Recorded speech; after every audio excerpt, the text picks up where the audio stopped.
Hey guys, while we often picture medieval banquets as the height of medieval elegance, lords and ladies in tapestried halls enjoying platters of roasted game and spiced wine, the kitchens that made those feasts possible were something else entirely. Far from any cozy, rustic charm, they were intensely hot, thick with smoke, and physically punishing places to spend hour after hour, shaped not by carelessness but by the very limits of the era's technology, building practices, and daily survival needs. What feels miserable to us today was, in its own time, a carefully balanced system that kept noble households fed and status intact, and the deeper we look, the more we see how ordinary people navigated those conditions every single day. Where are you watching from tonight?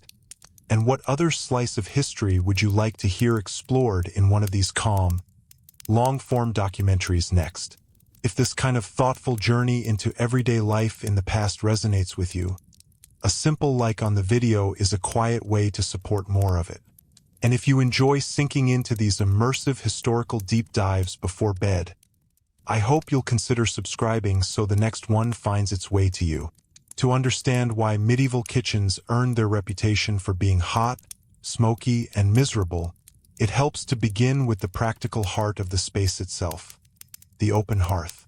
In the great castles and manor houses of Western Europe between roughly the 12th and 15th centuries, there was rarely a single tidy stove or enclosed oven as we might expect. Instead, the kitchen centered on one or more massive open fires built directly on a stone or earthen hearth, often large enough for a grown man to stand inside. These fires burned day and night, fueled by vast quantities of wood, sometimes whole logs hauled in by servants, because coal was still rare and expensive in most regions, and peat or charcoal had their own drawbacks in flavor and availability. The flames provided not only heat for roasting, boiling, and baking, but also light and a gathering point for the kitchen staff. Yet that same fire created the first and most unrelenting layer of discomfort. Without the widespread use of proper chimneys in the earlier part of the medieval period, smoke had nowhere efficient to go. Early designs relied on simple roof vents, louvres, or even open windows and doors to let the smoke escape, but wind direction, weather, and the sheer volume of combustion meant that thick, acrid clouds often billowed back into the room or lingered at head height. Cooks and scullions worked in a perpetual haze that stung the eyes, coated the throat, and left everything, clothing, hair, skin, with a permanent scent of wood smoke. Later, as chimney technology slowly spread from the 12th century onward, especially in wealthier noble households, the problem eased slightly in the main halls, but kitchens frequently remained at the mercy of older methods or secondary hearths that still filled the air with particulates. The irony, of course, is that smoke was sometimes tolerated on purpose. It helped preserve meats and fish hanging from the rafters, acting as a natural curing agent in an age before refrigeration. What felt oppressive to breathe was, in its own imperfect way, helping keep food from spoiling through the long winter months. The heat itself came in layers. A single large hearth could reach temperatures hot enough to roast an entire ox on a spit, but most kitchens maintained multiple fires simultaneously, one for boiling cauldrons of pottage or stew, another for baking bread in a nearby oven built into the wall, and perhaps a third for smaller tasks like frying or reducing sauces. On a busy day preparing for a feast, the combined radiance turned the kitchen into something approaching an oven itself. Stone floors absorbed and radiated that heat upward, while the thick walls of the castle or manor, designed more for defense than comfort, trapped it inside. Servants wore simple wool or linen tunics that quickly became heavy with sweat, and the constant movement only made matters worse. Turning a heavy spit for hours required standing inches from the flames, the metal rod growing hot enough to blister unwary hands. Younger boys, often the lowest in the kitchen hierarchy, were given this exhausting task, sometimes using dogs bred specifically for the purpose. Small turnspits that walked inside a wheel attached to the spit to share the labor. Yet even with animal help, the work remained relentless, and the heat could become dangerous, especially in summer when outside temperatures offered no relief. layout only amplified the misery. In many castles, the kitchen was deliberately placed in a separate building or at the far end of the complex, connected to the Great Hall by a covered passage. This was no architectural whim. It was a hard-won lesson in fire prevention.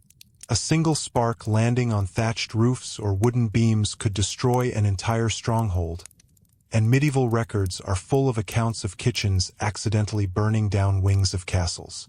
Keeping the kitchen at a distance protected the lord's living quarters and stored valuables, but it also meant that servants, usually women and girls for the finer tasks of saucing and plating, men and boys for the heavy hauling, had to carry steaming pots, trays of bread, and enormous joints of meat across open courtyards in all weather. Rain turned the paths to mud. Winter brought freezing hands and slipping feet. Water itself was another constant burden. There were no indoor taps or pumps in most kitchens until very late in the period. Servants lugged bucket after bucket from wells or nearby streams, sometimes dozens of trips a day just to fill the cauldrons and wash the endless supply of wooden trenchers and pewter plates. The same water that cooled a scalded hand might also be used to extinguish small fires that inevitably flared up when fat dripped into the flames. The daily rhythm of the kitchen followed the needs of the household above. Dawn brought the lighting of the fires, often using embers carefully banked from the night before to save precious tinder, and the first tasks of grinding spices, kneading dough, and plucking fowl. By mid-morning the space was already humming with noise. The crackle of wood, the hiss of boiling liquids, the scrape of knives on cutting blocks, and the low murmurs of the staff coordinating their work. Meals for the lord and his guests had to arrive hot and on time, which meant precise timing around those unpredictable open fires. A noble's dinner might feature several courses, each requiring different cooking methods, so the kitchen never truly cooled. Even after the last dish was carried upstairs, the staff faced hours of cleaning, scouring pots with sand and ashes, sweeping soot from the hearth, and preparing the space for the next day's labor.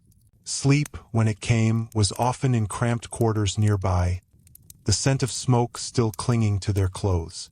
What modern viewers sometimes miss is how these conditions were not hidden away in shame.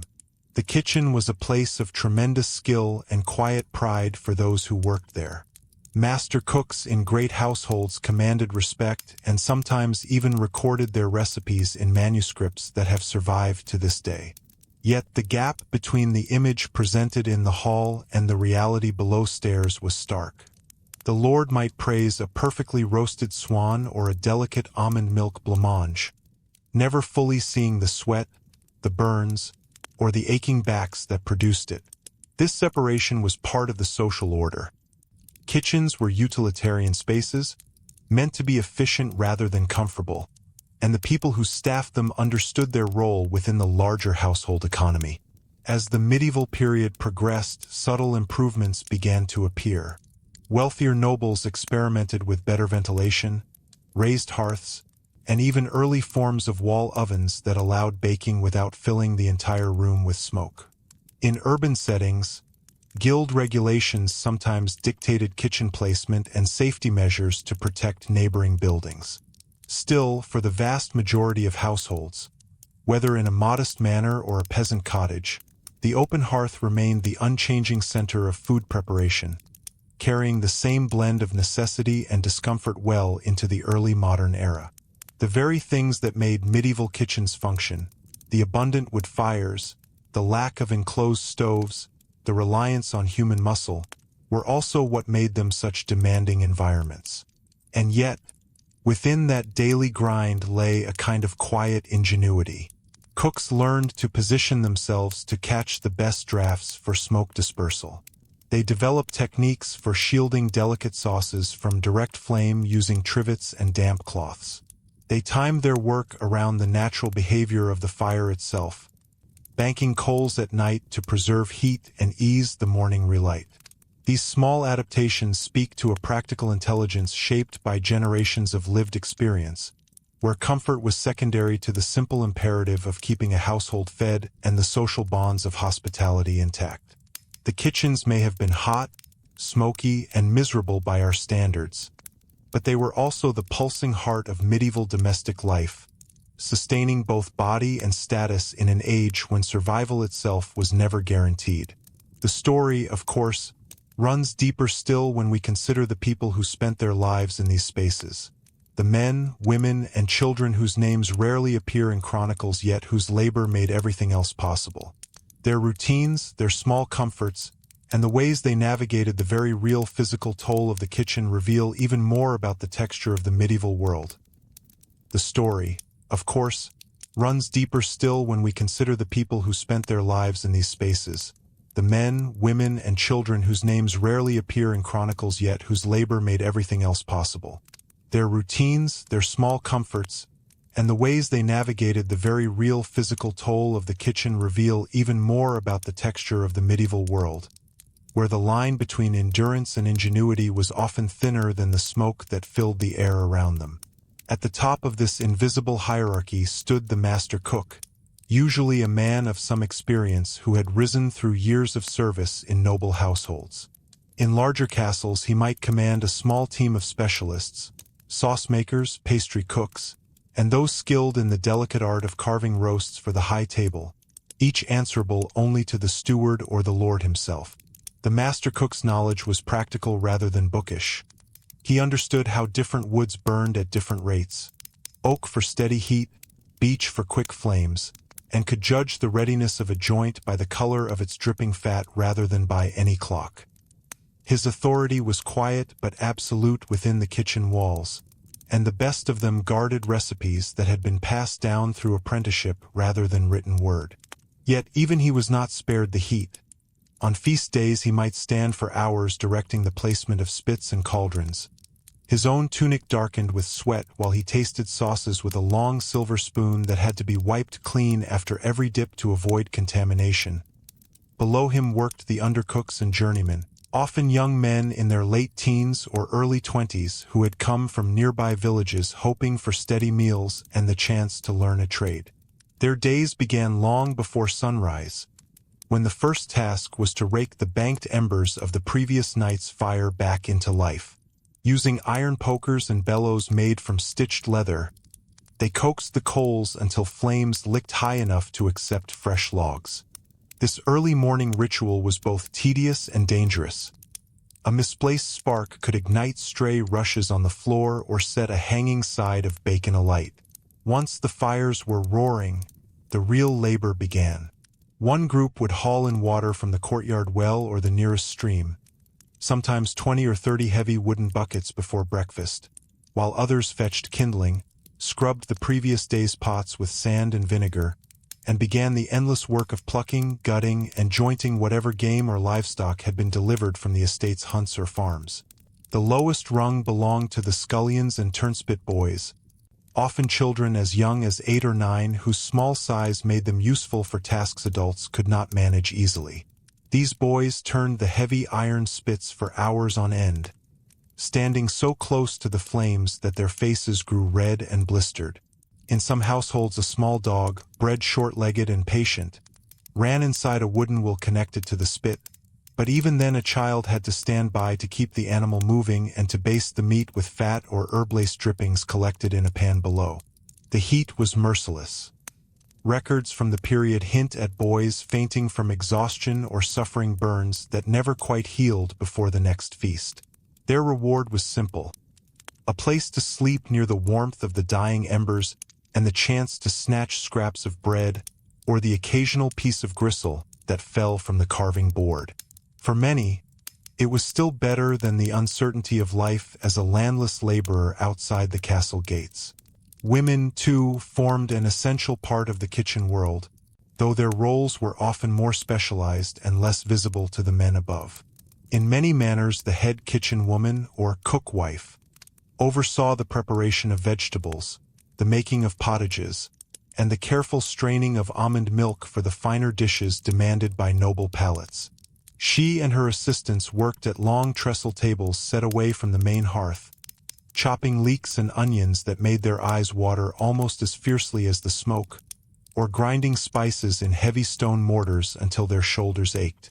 Their hands were perpetually stained from handling saffron, madder, and the blood of freshly slaughtered poultry. Yet these women also carried knowledge that the master cook sometimes lacked. The subtle art of preserving herbs by hanging them in the rafters where the smoke would dry them without spoiling, or the precise moment when a custard thickened without curdling in the uneven heat of the fire. In quieter moments between courses, they might share a whispered conversation or pass around a jug of weak ale, small acts of camaraderie that turned the punishing space into something momentarily bearable. The physical toll accumulated in ways that modern eyes might find startling. Smoke inhalation left many with chronic coughs that worsened in winter when windows and doors stayed tightly closed against the cold. Burns were so common they were simply part of the job.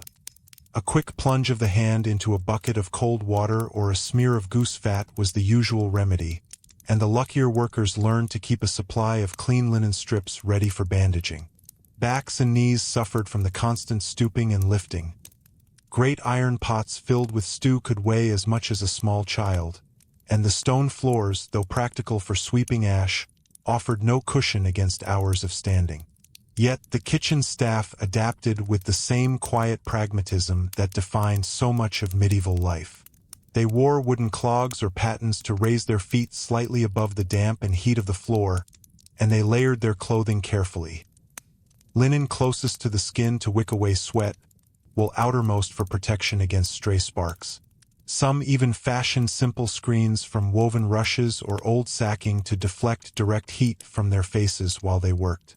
What sustained them, beyond the promise of regular meals and the security of belonging to a great household, was the knowledge that their labor mattered in ways that reached far beyond the kitchen door. Every dish that left the space carried with it the reputation of the entire estate. A poorly roasted capon or a sauce that separated could embarrass the lord before his guests and weaken the delicate web of alliances that held medieval society together. The kitchen was therefore a place of both drudgery and quiet consequence. On ordinary days, the staff might prepare a modest dinner of boiled beef, coarse bread, and ale for the lower tables. But during a visit from a bishop or a neighboring baron, the pace quickened into something almost choreographed. Messengers would arrive from the hunt with fresh venison or wild boar. The fires would be stoked higher, and the master cook would move among his team like a general directing a small campaign. The air grew thicker, the heat more intense, yet the work continued with practiced efficiency because failure was not an option. Seasonal rhythms added another layer to the discomfort. In high summer, the kitchen became almost unbearable as outside temperatures climbed and the open hearths continued their work without mercy. Windows and doors were propped wide in the hope of a breeze, but this also invited flies and the risk of sudden gusts that could scatter ash across the prepared food. Winter, by contrast, brought its own challenges. The cold stone walls drew heat away from the workers' backs even as the fires roared, and frozen hands struggled with knives and ladles until the first warmth of the morning restored feeling. Yet the changing seasons also brought small comforts. Spring meant fresh greens and the first eggs, which required less heavy boiling. Autumn brought nuts and fruits that could be preserved with honey and stored in the cool larder attached to the kitchen. These small shifts in the rhythm of preparation reminded everyone that the year turned, and with it came the promise that the next feast, or the next quiet evening, would arrive in due course. Even the food the kitchen staff themselves ate reflected the practical realities of their world. While the lord dined on spiced meats and imported wines, the cooks and scullions were fed from the same pots, though usually the coarser portions. A thick pottage of barley, peas, and whatever vegetables were in season formed the backbone of their meals, supplemented by the occasional piece of salt fish or the scraps that could not be presented upstairs. This shared diet was no mere economy. It fostered a certain camaraderie around the smaller secondary hearth, where the staff took their own hurried meals, sitting on upturned barrels or low stools, while the main fires continued to crackle behind them. Stories were exchanged here, tales of past lords or humorous mishaps with a runaway spit, and these brief pauses allowed the body a moment's recovery before the next round of labor began. As the medieval centuries unfolded, the pressures on these kitchens slowly began to shift. Growing populations in towns and the gradual rise of merchant wealth meant that some urban households started experimenting with more compact cooking arrangements, and guild records from places like London or Paris occasionally mention regulations aimed at reducing the fire risk in crowded streets. In the great rural manors, however, the open hearth remained the unchallenged center of domestic life well into the 15th century, its smoke and heat as familiar to the staff as the changing of the seasons outside. The very persistence of these conditions tells us something important. They were not the result of ignorance or neglect, but of a world where fuel, labor, and building materials were arranged in the only way that made sense given the tools and expectations of the time. What becomes clear the longer we linger in these kitchens is how much of the medieval experience was shaped not by grand battles or royal decrees, but by the steady, sweaty work of keeping ordinary life possible. The same fires that roasted the Lord's swan also warmed the scullion's hands on a winter night. The same smoke that stung the eyes of the cookwife also cured the bacon that would feed the household through Lent. These contradictions were not hidden, they were simply lived. And as we follow the daily routines of those who tended these hearths, we begin to see the next layer of the story. How the very demands of the kitchen shaped the social world above it, influencing everything from the timing of meals to the rituals of hospitality that defined noble status itself. The fires, after all, were never just about food. They were the quiet engine that kept the entire household, and the wider medieval order, turningth. The fires, after all, were never just about food. They were the quiet engine that kept the entire household, and the wider medieval order turning. That turning revealed itself most clearly once the prepared dishes left the smoky kitchen and made their way along the covered passage into the great hall, where the contrast between the world below stairs and the world above became almost theatrical. Servants balanced heavy trays on their shoulders, careful not to let the sauces cool or the smoke scent cling too obviously to the linen napkins, while the lord and his guests sat at long trestle tables draped in fine cloth, surrounded by tapestries that depicted heroic hunts and biblical feasts. The very same heat and labor that had exhausted the kitchen staff now served to display the household's wealth and generosity. A single roasted peacock with its feathers carefully reattached, or a subtlety made of marchpane shaped like a castle, signaled not only culinary skill but the lord's ability to command resources and loyalty. Hospitality was political currency in the medieval world, and the kitchen's relentless output helped bind vassals, secure marriages, and impress ecclesiastical visitors whose favor could mean protection or advancement. Yet this display depended on a hidden calculus of timing and endurance that few at the high table ever paused to consider. Meals were not casual affairs but carefully orchestrated events governed by the sun, the liturgical calendar, and the rhythms of estate life. Breakfast, if it was taken at all by the nobility, might be a light affair of bread, ale, and cold meats sent up from the kitchen shortly after dawn, while the main dinner, served around 10 or 11 in the morning, required the fires to have been stoked since first light. Supper, lighter and later in the evening, still demanded fresh batches of pottage or roasted fowl because leftovers were rarely trusted in an age before reliable preservation beyond salting or smoking. The kitchen staff therefore lived by an internal clock measured in the rise and fall of embers rather than bells. A delay of even half an hour could disrupt the entire household schedule, forcing the lord to wait or, worse, risk his guests noticing the lapse in service. In this way, the physical discomfort of the kitchen staff became woven into the social fabric upstairs, where punctuality and abundance reinforced the unspoken contract of feudal obligation. The ingredients themselves told their own story of the kitchen's central place in the manor economy. Much of what arrived at the hearth came directly from the surrounding lands. Venison from the lord's chase, fish from the stew ponds, grain from the mill, and herbs from the walled garden tended by the same women who later chopped them at the trestle tables. This self-sufficiency was no romantic ideal. It was a practical necessity born of poor roads and the constant threat of spoilage. A bad harvest or a poacher's raid could force the cook to improvise with lesser cuts or stretch supplies with more barley and fewer spices, subtly altering the flavor and prestige of the dishes served above. Waste was minimized with almost obsessive care. Bones went into stocks, fat was rendered for soap or rushlights, and even the ashes from the hearth were collected for lye-making or to improve the soil in the kitchen garden. Nothing was allowed to escape the system, because the kitchen's efficiency directly affected the Lord's ability to feed retainers, pay tithes, and maintain the appearance of plenty that kept his status secure.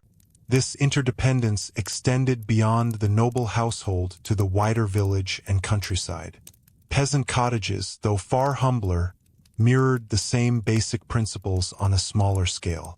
In a typical serf's home, the open hearth sat at the center of a single smoky room, where the family cooked, ate, and often slept in the very same space. The smoke escaped through a hole in the thatch or a rudimentary vent, and the heat that made cooking possible also warmed the livestock stabled at one end during winter. For these families, the kitchen was not a separate building but life itself, and the daily labor of tending the fire fell to the women and children while the men worked the fields. The misery was shared, yet it carried a different weight. Here there was no elaborate hierarchy or feast day performance, only the steady requirement to keep the pot simmering with whatever the land yielded: oatcakes, turnips, and the occasional salted herring. The contrast between cottage and castle kitchen highlighted a deeper truth. The open hearth was the great equalizer of medieval domestic life, imposing its heat and smoke on rich and poor alike, even as it sustained the very distinctions of rank that defined the era. As the 13th and 14th centuries unfolded, external pressures began to test these long-established patterns. Population growth in many parts of England, France, and the Low Countries meant more mouths to feed and greater strain on wood supplies. Forests once considered inexhaustible started to show signs of depletion, forcing stewards to ration fuel or experiment with cheaper alternatives like brushwood and dried dung. The Black Death, sweeping across Europe in the mid-14th century, brought its own cruel disruption. In some manors, entire kitchen staffs were lost, leaving the surviving lord to contend with labor shortages that made even routine roasting feel suddenly precarious. Yet the hearths kept burning because they had to. Survivors often stepped into higher roles with little training, learning on the job amid the same smoke and heat that had claimed their predecessors.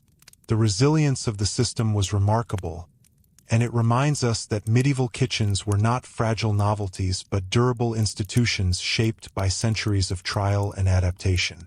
Even in the face of such upheavals, subtle innovations continued to appear, driven less by any desire for comfort than by the need to protect the investment the kitchen represented. Wealthier households began installing more effective chimneys built of brick or stone, drawing smoke upward more efficiently and allowing the cook to stand a few precious inches farther from the worst of the fumes. Wall ovens multiplied, their small arched chambers heated by separate fires that could be raked out before the bread or pies were slid inside on long peels, sparing the main room some of its former thickness of smoke. In urban settings, where space was tighter and fire risk greater, guild ordinances sometimes required kitchens to be built of stone or separated by party walls, small bureaucratic adjustments that nonetheless eased the daily burden for those who worked inside them. These changes were incremental, almost invisible to the casual observer, yet they hint at a quiet evolution occurring beneath the surface of what still looked, to modern eyes, unrelentingly primitive. The human stories embedded in these evolving spaces add another layer of texture. We catch glimpses in surviving household accounts and occasional court records. A turnspit boy named John who received extra ale for bravery during a grease fire, or a cookwife remembered in a will for her skill with preserving quinces. These fragments suggest lives that were hard but not without dignity or small satisfactions. The kitchen, for all its discomfort, offered steady employment, a place in the social order, and the knowledge that one's work directly sustained the community above and around it. It was, in its way, a microcosm of the medieval world, hierarchical, practical, bound by custom and necessity, where the smoke that stung the eyes also carried the scent of continuity. And as we move further into the later decades of the 15th century, new influences begin to gather at the edges of this familiar scene. Trade routes widening after the Crusades brought more exotic spices and foodstuffs into even modest noble kitchens, demanding new techniques and greater precision from the staff. The gradual centralization of royal and ducal courts created demand for larger, more specialized cooking establishments, where the old open hearths sometimes gave way to multiple smaller stations arranged for greater efficiency.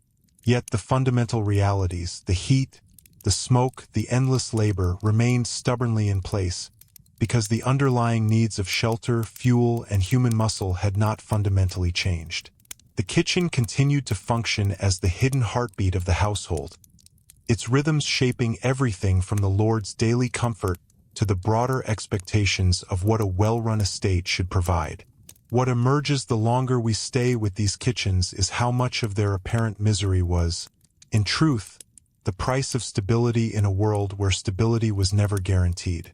The same flames that blistered hands and filled lungs with smoke also roasted the meats that sealed alliances, baked the bread that fed retainers, and warmed the spaces where servants snatched moments of rest.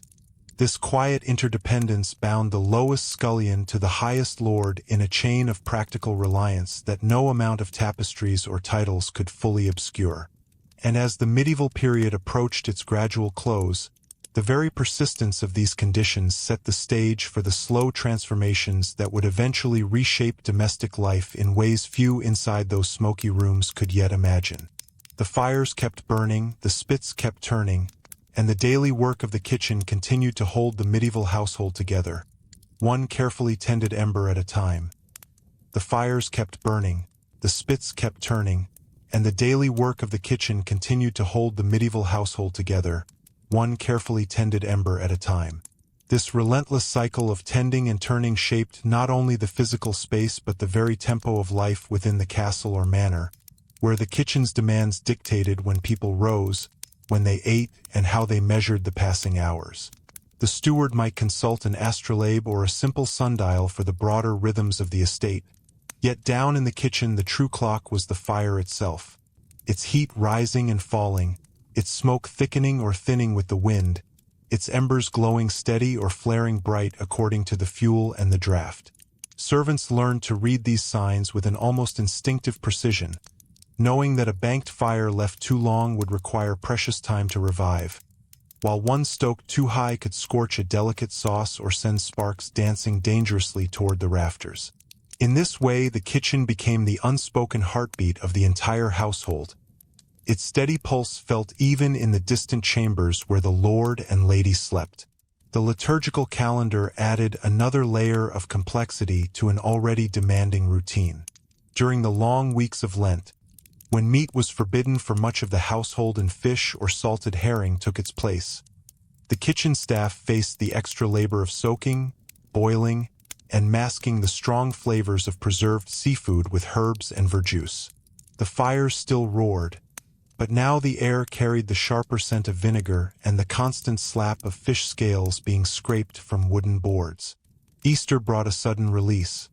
Lambs from the estate flock roasted whole on the largest spit, their fat hissing and spitting as it dripped into the trays below, and the kitchen would work through the night to prepare the feast that marked the end of fasting. Christmas and other high feasts demanded even more. Multiple removes of game, pies filled with spiced mincemeat, and subtleties shaped into edible sculptures that required hours of patient molding at the cooler end of the trestle tables. Each of these occasions stretched the kitchen's capacity to its limit, turning what was already hot and smoky into something closer to a forge.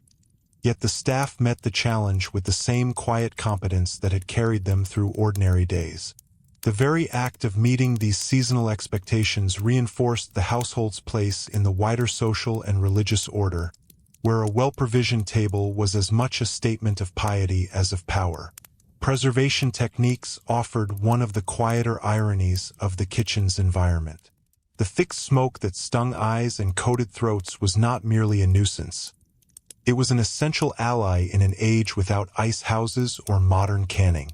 Hams and sides of bacon hung from the rafters for weeks on end, slowly curing in the rising haze, while fish and cheeses were sometimes placed on racks near the chimney to benefit from the same gentle curing.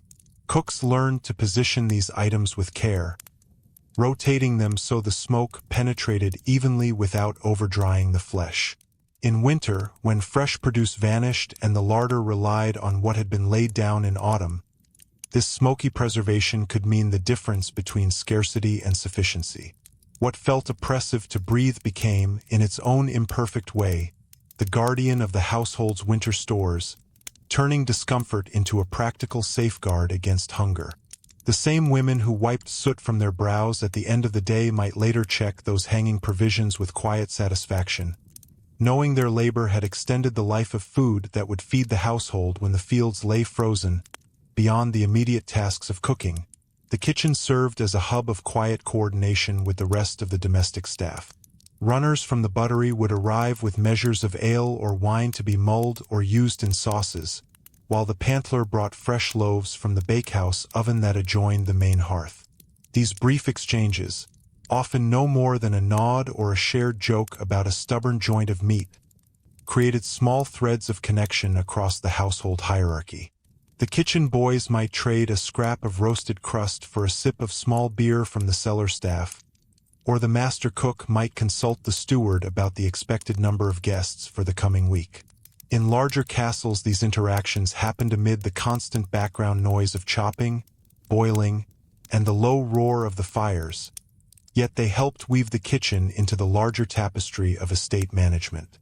The space, for all its isolation and discomfort, was never truly separate. It was the practical center from which the visible elegance of the great hall ultimately flowed. The physical wear on the workers accumulated across years rather than days, revealing itself in the bodies of those who remained in service for decades. Older cooks developed a characteristic stoop from years of bending over cauldrons, their hands marked by faint white scars where burns had healed and rehealed. Women who had begun as scullery maids in girlhood often found themselves, by middle age, with shoulders permanently rounded from carrying water and lifting pots. Yet many stayed on because the kitchen offered a rare form of security. Regular food, a roof, and a recognized place within the household that peasant life outside the walls could not always match. Some even passed their knowledge to their own children, creating informal dynasties of kitchen service that spanned generations. Records from monastic houses and noble accounts occasionally note a long-serving cook receiving a small pension or a bequest of clothing, small acknowledgments that the labor, though invisible, had been valued. These human threads remind us that the hot, smoky misery was not abstract but lived, day after day, by people who found meaning in the continuity of their work. Regional differences added further nuance to the picture.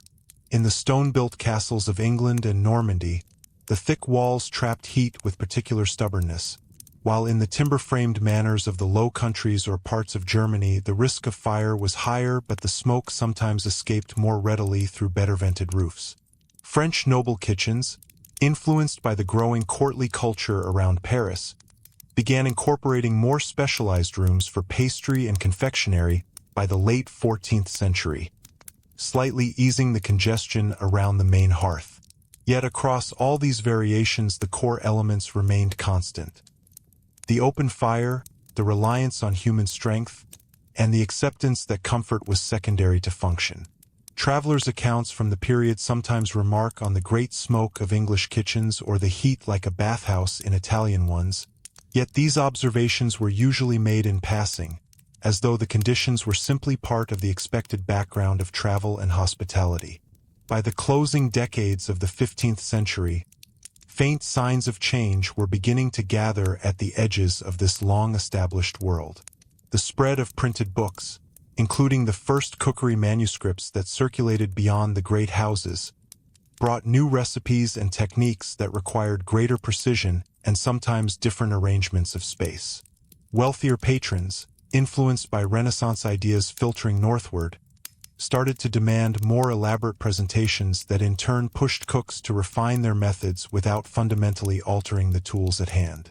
Trade in spices and sugar continued to expand, arriving in greater quantities through ports like Venice and Bruges, which meant the kitchen staff spent more hours grinding and blending rather than simply roasting. These pressures did not lessen the heat or the smoke.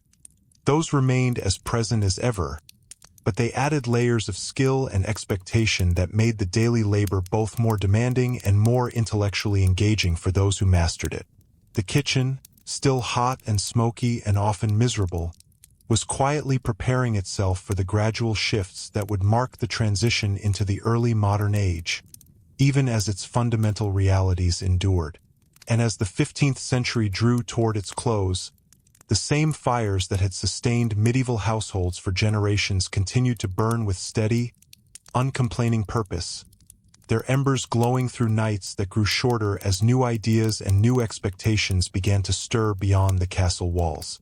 The daily work of turning spits and tending cauldrons carried forward the accumulated knowledge of centuries, even while the world outside the kitchen door slowly prepared to change. By the late 15th century, that knowledge had become a kind of living archive, passed not through grand treatises but through the hands and voices of those who stood closest to the flames.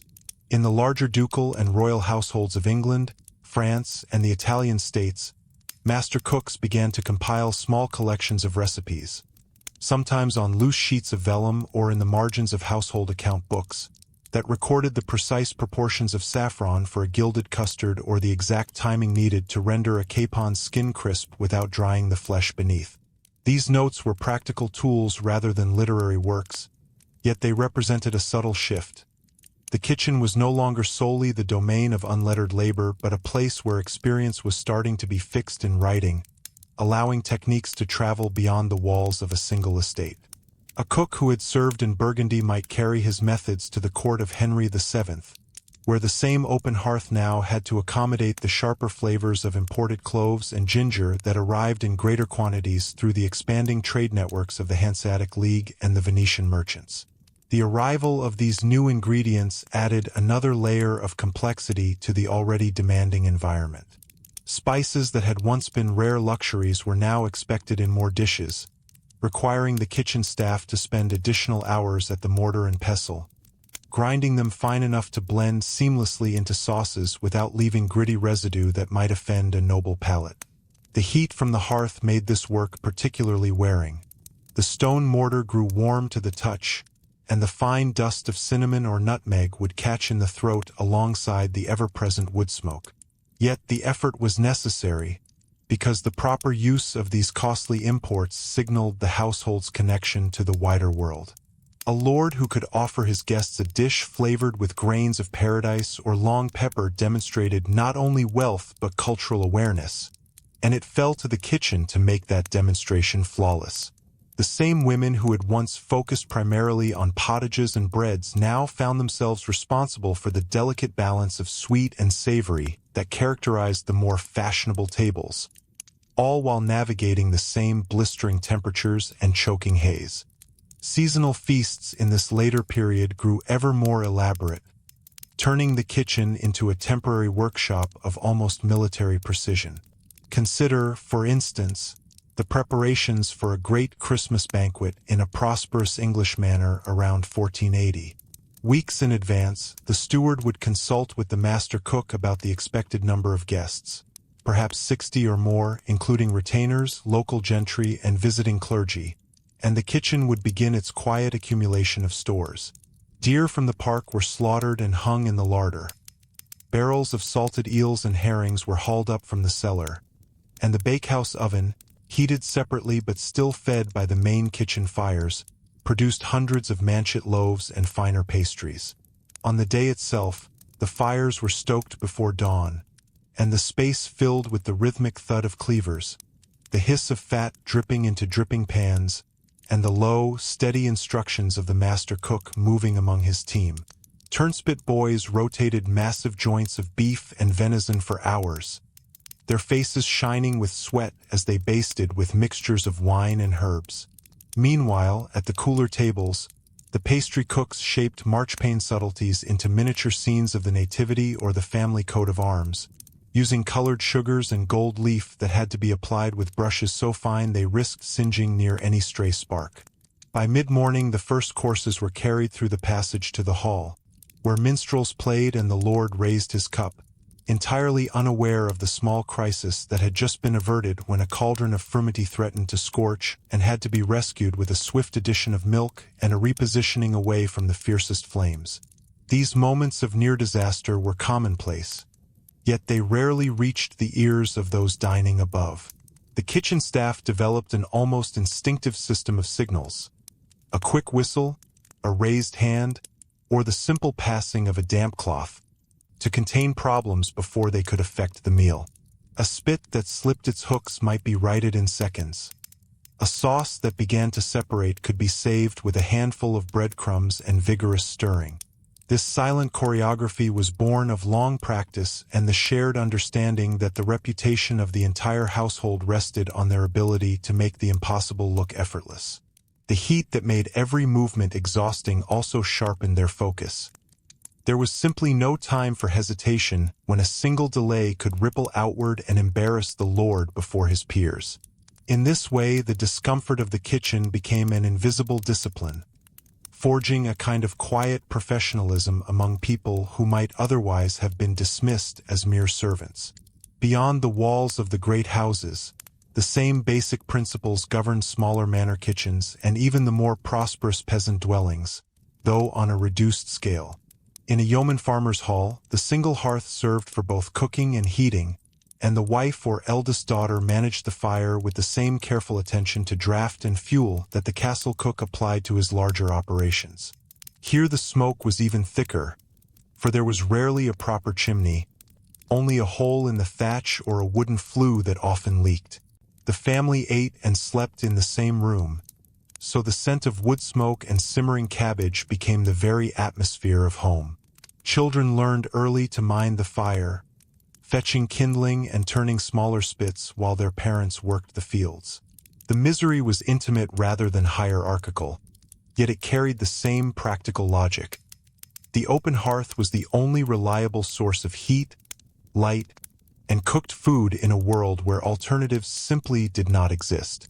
When a poor harvest forced the household to rely more heavily on stored roots and grains, the kitchen fire became the last line of defense against outright hunger, its steady warmth sustaining both body and morale through the darkest months. The health consequences of this lifelong exposure were real, though rarely recorded in any systematic way. Chronic respiratory complaints were common among those who spent decades in the smoke, and skin conditions from constant heat and grease were simply accepted as part of the trade. Burns, scalds, and strains accumulated, yet the rhythm of work continued because the household could not function without it. In monastic kitchens, where the rule of Saint Benedict dictated a more measured pace and the inclusion of infirmary care, the monks sometimes fared slightly better, with access to herbal remedies and periods of rest prescribed by the abbot. But even there the open hearth dominated, and the lay brothers who performed the heavier labor bore the same marks of their calling: calloused hands, reddened faces, and lungs that labored in the cooler air of the cloister. These human costs were not ignored. They were simply absorbed into the larger acceptance that life in the medieval world exacted a physical price for every form of sustenance, whether spiritual or material. As the 15th century gave way to the opening decades of the 16th, the first faint tremors of broader transformation began to reach even the most traditional kitchens. The printing press, spreading northward from Germany, made cookery books more widely available, and some stewards acquired copies of works like the Book of Cookery or translations of earlier French texts that offered new methods for roasting and saucing. These books did not replace the open hearth, far from it, but they encouraged greater experimentation within its constraints, pushing cooks to refine techniques that had remained largely unchanged for generations. At the same time, The gradual enclosure of lands and the rise of more commercial farming altered the supply of ingredients, bringing more variety to the trestle tables and requiring the kitchen staff to adapt their storage and preparation methods accordingly. The fires themselves remained as hot and smoky as ever, but the knowledge surrounding them was beginning to circulate more freely, hinting at a future in which the domestic arts might be valued in new ways. The daily labor, however, continued much as it always had. The scullions still rose before dawn to revive the embers. The master cook still judged the readiness of a roast by the color of its juices, and the women at the chopping boards still wiped soot from their eyes while measuring out the day's spices.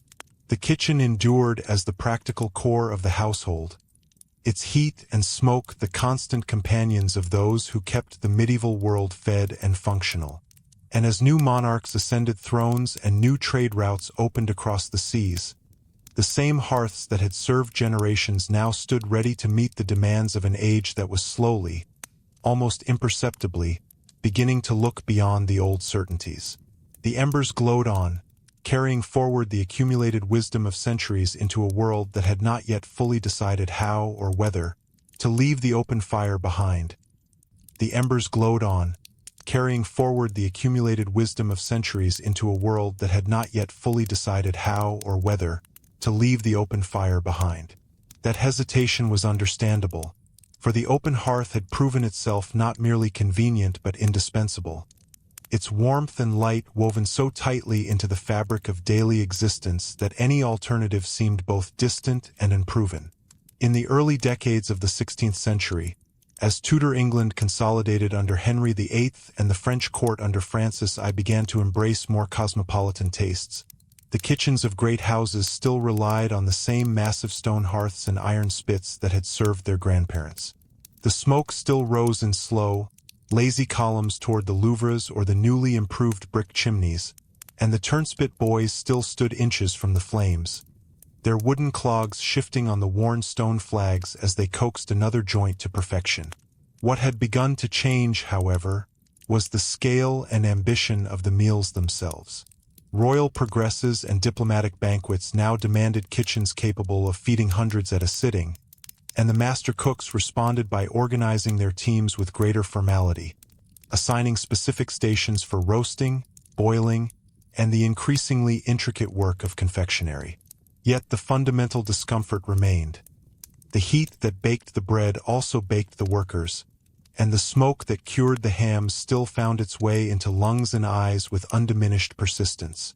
This persistence was no accident of tradition. It was rooted in the practical limits of the materials and labor available. Brick chimneys, while more common by the 1520s in wealthier residences, were expensive to build and maintain, and many smaller manors simply could not justify the cost when the old roof vents had sufficed for generations. Coal, beginning to appear in limited quantities from the mines of the north, produced a hotter but dirtier flame that left a sharper, more acrid residue on food and clothing alike. Most cooks preferred to reserve it for the forge or the brewhouse rather than risk tainting a noble supper.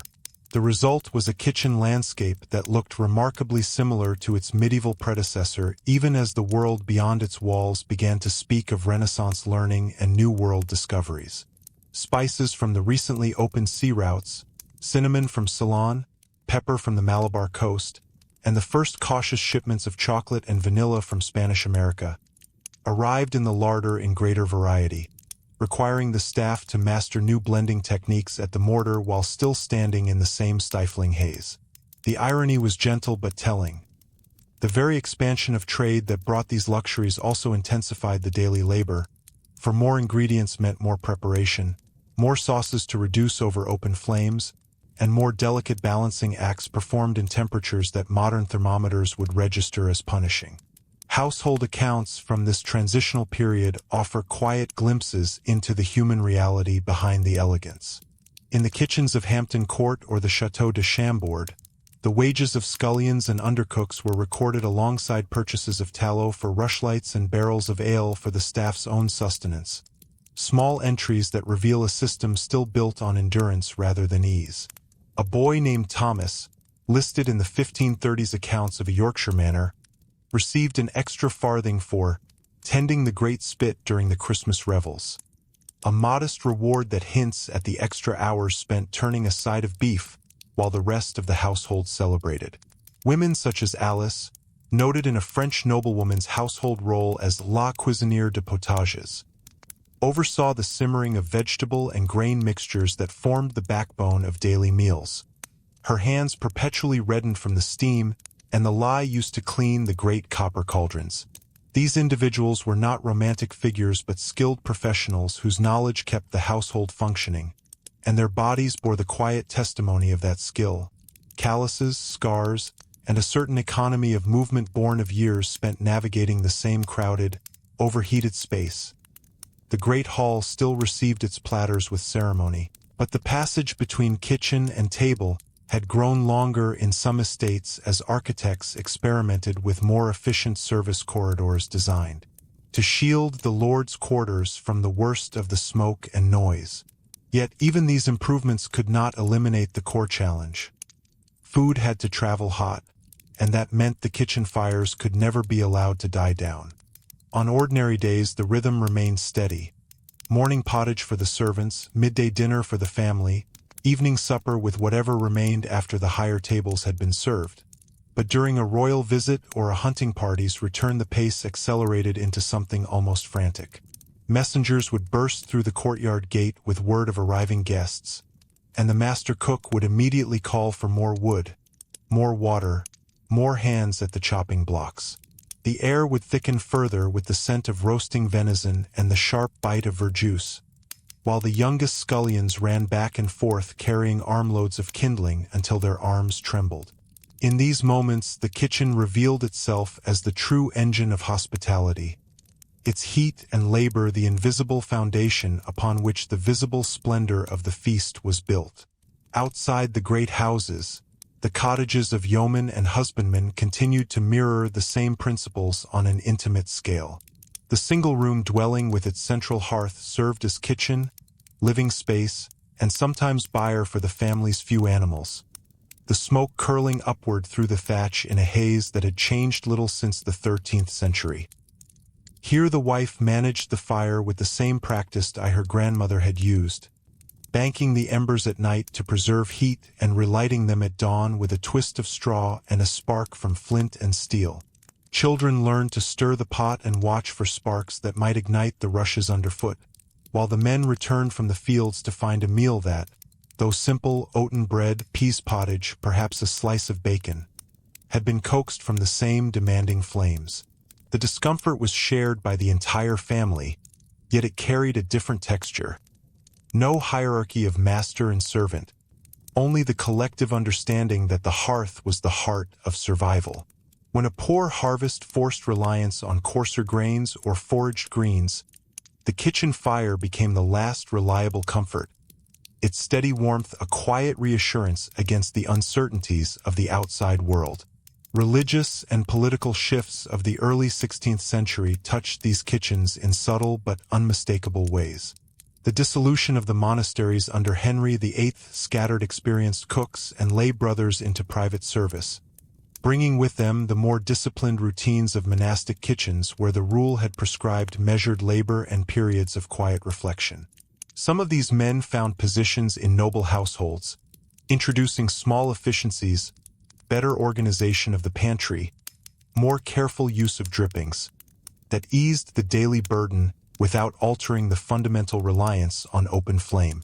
At the same time, the spread of Protestant ideas in parts of Germany and the Low Countries led to simpler tables in some households, reducing the number of elaborate sauces and subtleties and therefore the hours spent over the hottest parts of the hearth. Yet even these changes were incremental. The fire still demanded tending, the smoke still filled the room, and the physical toll on those who worked closest to it remained much as it had always been. The kitchen endured as a place where old practices met new expectations, its heat and haze a constant amid the shifting currents of reform and discovery. What becomes clearer the longer we remain with these transitional kitchens is how deeply the medieval inheritance shaped the emerging early modern world. The same techniques for roasting, basting, and preserving that had sustained knights and bishops now fed merchants and courtiers whose tastes were widening with each returning ship from the Indies. The discomfort was not romanticized or lamented. It was simply the accepted cost of keeping the household fed and the social order intact. And as the 16th century gathered momentum, with its voyages of exploration and its religious upheavals, the kitchen stood ready to adapt once more. Still hot, still smoky, still centered on the open hearth, while quietly incorporating the first hints of the technologies and tastes that would eventually transform domestic life beyond recognition. The embers continued to glow, the spits continued to turn, and the daily labor of those who tended them carried the story forward into an age that was beginning to dream of different ways to cook, even as it relied on the old ways to sustain it. The embers continued to glow, the spits continued to turn, and the daily labor of those who tended them carried the story forward into an age that was beginning to dream of different ways to cook, even as it relied on the old ways to sustain it. That dream took shape most visibly in the kitchens of the rising merchant classes and ambitious gentry of Elizabethan England and the Valois court in France, where prosperity from New World silver and expanding cloth trade allowed for modest architectural upgrades without abandoning the open hearth entirely. By the 1560s and 1570s, many prosperous townhouses and country manors had installed taller, more efficient chimneys of brick or stone, drawing smoke upward with greater reliability and sparing the cooks at least some of the thicker haze that had once lingered at head height. Yet these improvements were never complete. The main roasting fires still burned on wide stone hearths, and the heat radiated outward with undiminished force, turning the kitchen into a space where shirts clung to backs and eyes watered from the residual smoke that escaped around imperfect flue joints or during gusty weather. The master cook of such a household might now consult a printed copy of a work like Thomas Dawson's The Good Huswife's Jewel, its pages stained with grease and soot, seeking a new method for baking a tart of strawberries, or reducing a sauce with the first tentative shipments of sugar from the Caribbean. But the practical execution still required standing close enough to the flames to judge the precise moment when the crust turned golden. This blend of old necessity and new ambition created its own quiet tensions. The arrival of potatoes, maize, and tomatoes from the Americas, initially viewed with suspicion in many kitchens, added unfamiliar preparation steps that had to be fitted around the established rhythm of the fire. A cook experimenting with boiling sliced potatoes in a cauldron might find the starch thickening the water faster than expected, requiring swift adjustments with a long-handled spoon while sweat ran into his eyes. The women responsible for the still room and preserving now worked with new fruits and spices, their hands stained not only by saffron but by the bright red juices of tomatoes that had to be skinned and seeded over a gentle flame to avoid bitterness. These tasks lengthened the working day without reducing the core discomfort. The kitchen remained a place of constant motion, where the risk of scalding from a tipped pot or a flare-up of fat was as real as it had been 2 centuries earlier. Household inventories from this period list the same heavy iron pots, copper skillets, and turning spits that had served medieval lords, now joined by finer pewter measures and the occasional glass flask for distilled waters. Yet the physical labor of lifting, stirring, and tending fell to the same sorts of servants whose bodies bore the cumulative marks of their trade. In the great royal kitchens, such as those expanded at Hampton Court or Fontainebleau, the scale of operations reached almost industrial proportions. Teams of 30 or more worked under the direction of a head cook who answered directly to the Lord Chamberlain, coordinating multiple hearths for different purposes. One for the great spits that could handle entire sides of beef, another for the smaller pots of pottage and fricassees, and a third reserved for the delicate work of sugar subtleties that had become fashionable at court. The noise and heat were extraordinary. The clatter of knives on boards mixed with the roar of flames and the shouted instructions of the master, all while servants hurried through service passages carrying silver salvers that had to arrive steaming at the Queen's table. On state occasions, perhaps a visit from a foreign ambassador or the celebration of a royal birthday, the kitchen became a temporary theater of endurance, where boys no older than 12 turned spits for 12 hours straight, sustained by draughts of small beer and the knowledge that a single mistake could earn a sharp rebuke or worse. The smoke, though better channeled, still coated the rafters and the hanging herbs, and the stone floors radiated heat upward until the entire space felt like an extension of the forge. Yet this very intensity served a purpose. It allowed the court to project an image of boundless plenty and refined taste, the discomfort below stairs remaining invisible to those who dined above amid music and candlelight. The countryside kitchens of yeomen and tenant farmers, meanwhile, changed even more slowly. In a typical English farmstead of the 1580s, the central hearth still dominated the single main room, its smoke curling through a simple wattle and daub chimney or, in poorer dwellings, directly through the thatch. The farmer's wife managed the fire with the accumulated skill of generations, banking embers carefully at night so that breakfast could be prepared with minimal fresh kindling, then spending her day boiling barley, baking flatbreads on a griddle, or simmering a stew of salted pork and root vegetables. Children learned their first household tasks here, fetching water from the yard well and watching the pot so it did not boil dry, their small faces already flushed from the proximity of the flames. The discomfort was domestic rather than hierarchical. No master cook, no elaborate subtleties, but it was no less real. Winter drafts whistled through cracks in the walls, carrying smoke back into the room, while summer heat turned the space stifling. Yet the hearth provided more than cooked food. It offered light for mending tools or spinning wool in the evenings, warmth for the elderly grandmother who sat closest to it, and a gathering point where the family could share the day's news or a simple song. The open fire remained the undisputed center of home life, its smoke and heat accepted as inseparable from the security it provided. Health and longevity in these environments followed patterns that modern observers might find sobering. Those who spent their adult lives closest to the hearth often developed persistent coughs and shortness of breath by their 40s, the result of years inhaling wood smoke and fine particles of ash. Burns and scalds were treated with herbal salves or goose grease, and the constant stooping and lifting led to back complaints that no amount of rest could fully ease. In larger households, a servant might be granted a few days in the infirmary or a lighter duty after a serious injury, but in smaller homes the work simply continued, adjusted around the pain. Monastic and convent kitchens, where the rhythm was still governed by the canonical hours, sometimes offered a slightly gentler regime, periods of silence, access to physic gardens for remedies, but even there the open hearth dominated, and the lay sisters or brothers who performed the heavier tasks carried the same physical burdens. These realities were not hidden or pitted.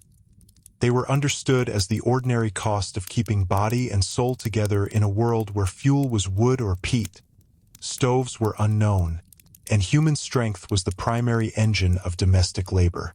Political and religious turmoil of the late 16th century rippled through kitchens in unexpected ways. The French wars of religion and the English conflict with Spain disrupted supply lines, forcing cooks to improvise with whatever local produce survived poor harvests or marauding armies. In Protestant households, the simplification of feast days reduced the demand for extravagant subtleties, easing some of the pressure around the hearth, yet the daily preparation of pottages and breads continued unabated.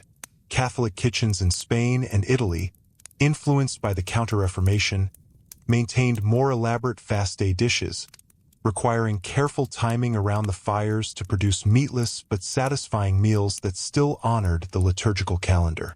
Across these divides, the kitchen staff adapted with the same pragmatic resilience that had always defined their work, using the smoke to cure what little meat was available and stretching grains with foraged greens when grain shipments failed. The fires burned on, indifferent to the banners of faith or crown, sustaining families and courts alike through uncertainty. As the 16th century drew toward its close and the first years of the 17th began to unfold, new influences gathered more insistently at the edges of these familiar routines.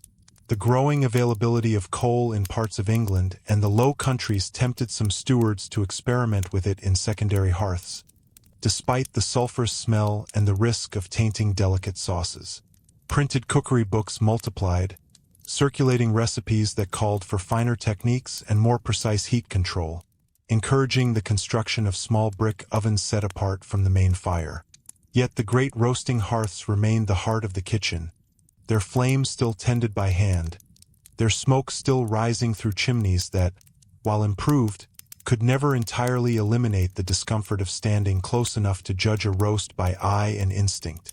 The daily labor of those who kept these fires alive continued to bridge the medieval inheritance with the emerging modern world, carrying forward skills and endurance that had sustained households for half a millennium. And as new monarchs took their thrones and new ideas about domestic comfort began to circulate among the educated classes, the kitchen stood ready once more to absorb and adapt, their heat and haze the constant backdrop against which the next chapter of culinary and social life would slowly take shape. The kitchen stood ready once more to absorb and adapt, their heat and haze the constant backdrop against which the next chapter of culinary and social life would slowly take shape. In the early decades of the 17th century, as the Stuart kings settled onto the English throne and the courts of Europe navigated the uneasy peace before the great continental conflicts, that adaptation took the form of cautious refinement rather than revolution. Wealthier gentry and merchant households began to experiment with enclosed brick ovens built into the wall beside the main hearth, allowing bread and pies to bake without filling the entire kitchen with the thickest smoke. Yet the central open fire remained the undisputed center of operations. The master cook in a prosperous London townhouse or a French provincial chateau might now consult one of the increasingly popular printed manuals, perhaps Gervais Markham's The English Housewife or a French translation of similar works, seeking precise instructions for a fricassee or a syllabub, but the practical demands of the space had changed little. Servants still hauled water in heavy buckets from the yard or the street pump, still fed armloads of split logs or bundles of faggots into the flames, and still stood close enough to feel the radiant heat sear their skin as they turned the spits or skimmed the fat from simmering broths. The chimneys drew better than their medieval predecessors, yet on damp or windy days the smoke still eddied back into the room, coating the beams and leaving a perpetual gray film on the copper pots that hung from their racks. This persistence of the old discomforts was made more noticeable by the new expectations layered upon them. The growing popularity of sugar, now arriving in larger quantities from the plantations of the West Indies, meant that the stillroom staff, often the cook's wife or a dedicated confectioner, spent additional hours boiling syrups and candying fruits over gentle fires, their faces flushed and their aprons sticky with the residue.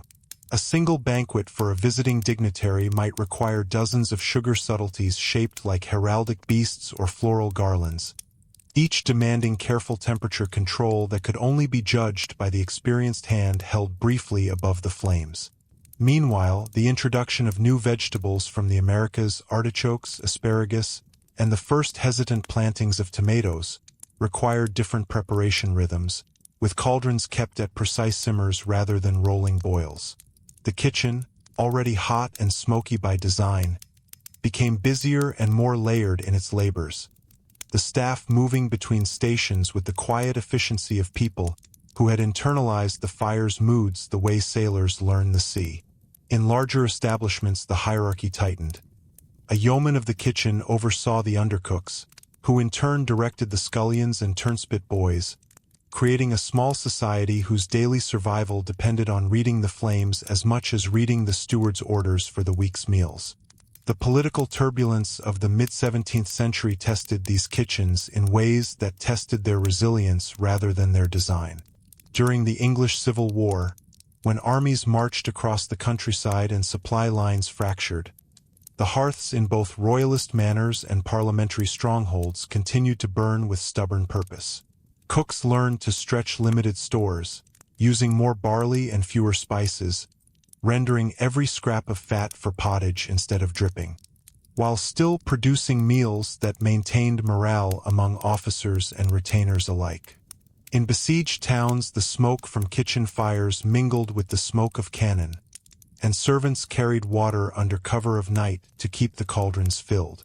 Across the Channel, the Fronde in France and the later wars of Louis XIV disrupted noble households. Yet the open hearths in the great chateaux kept their fires alive, feeding displaced courtiers and soldiers with whatever the surrounding farms could provide. The discomfort was no longer merely domestic.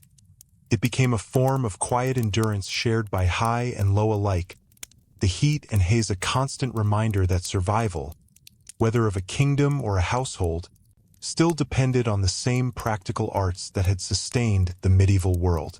When peace returned, the kitchens absorbed the returning plenty with the same practiced rhythm, the spits turning once more for peacetime feasts while the staff quietly repaired the small damages of war, replacing a cracked pot, mending a scorched apron, banking the embers with the same careful hand. By the Restoration period in England and the height of Louis XIV's court at Versailles, the contrast between the kitchen's realities and the growing ideal of refined living had grown sharper. At Versailles, the vast kitchen complex, with its multiple specialized rooms and teams of cooks numbering in the hundreds, represented the pinnacle of organized labor. Yet even there the central roasting hearths roared with the same intensity, and the lower servants still labored in conditions that would have been recognizable to a 14th-century scullion. The king's table demanded perfection. Game birds roasted to an exact shade of gold, sauces reduced to the precise consistency. But the people who produced that perfection did so amid the familiar heat that made linen shirts cling and eyes sting. In more modest English country houses, the fashion for Dutch-influenced tile floors and better ventilation offered minor relief, yet the open fire remained the heart of the space, its smoke now sometimes scented with the new habit of tobacco that servants occasionally stole moments to enjoy in the courtyard before returning to their tasks. The introduction of coffee and chocolate as fashionable drinks added yet another layer.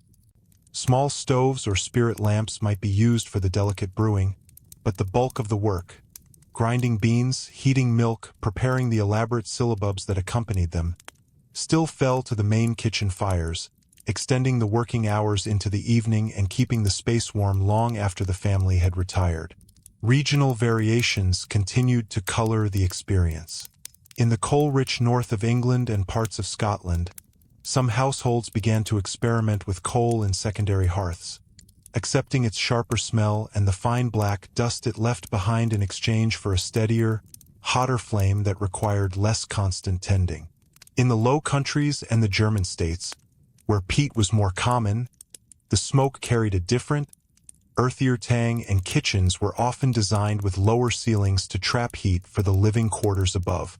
In the American colonies, where wood was still abundant and labor scarce, the kitchen hearths of prosperous planters mirrored their European counterparts, but with simpler tools and a greater reliance on enslaved or indentured hands whose endurance was stretched across both domestic and field labor.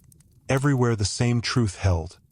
The open fire, for all its demands, remained the only reliable way to transform raw ingredients into sustenance and status, and those who tended it did so with a blend of resignation and quiet pride that had changed little over the centuries. The human cost remained woven into the daily fabric. Older servants developed the characteristic stoop and the persistent cough that marked long service near the hearth, while younger ones learned to protect their hands with rags and their faces with strategic positioning against the prevailing draft. Women who managed the preserving and dairy work often bore the additional burden of heat from the stillroom fires, their arms marked by faint burns from handling hot jars and their eyes reddened by the steam of boiling vinegars. Yet within these hardships lay small compensations.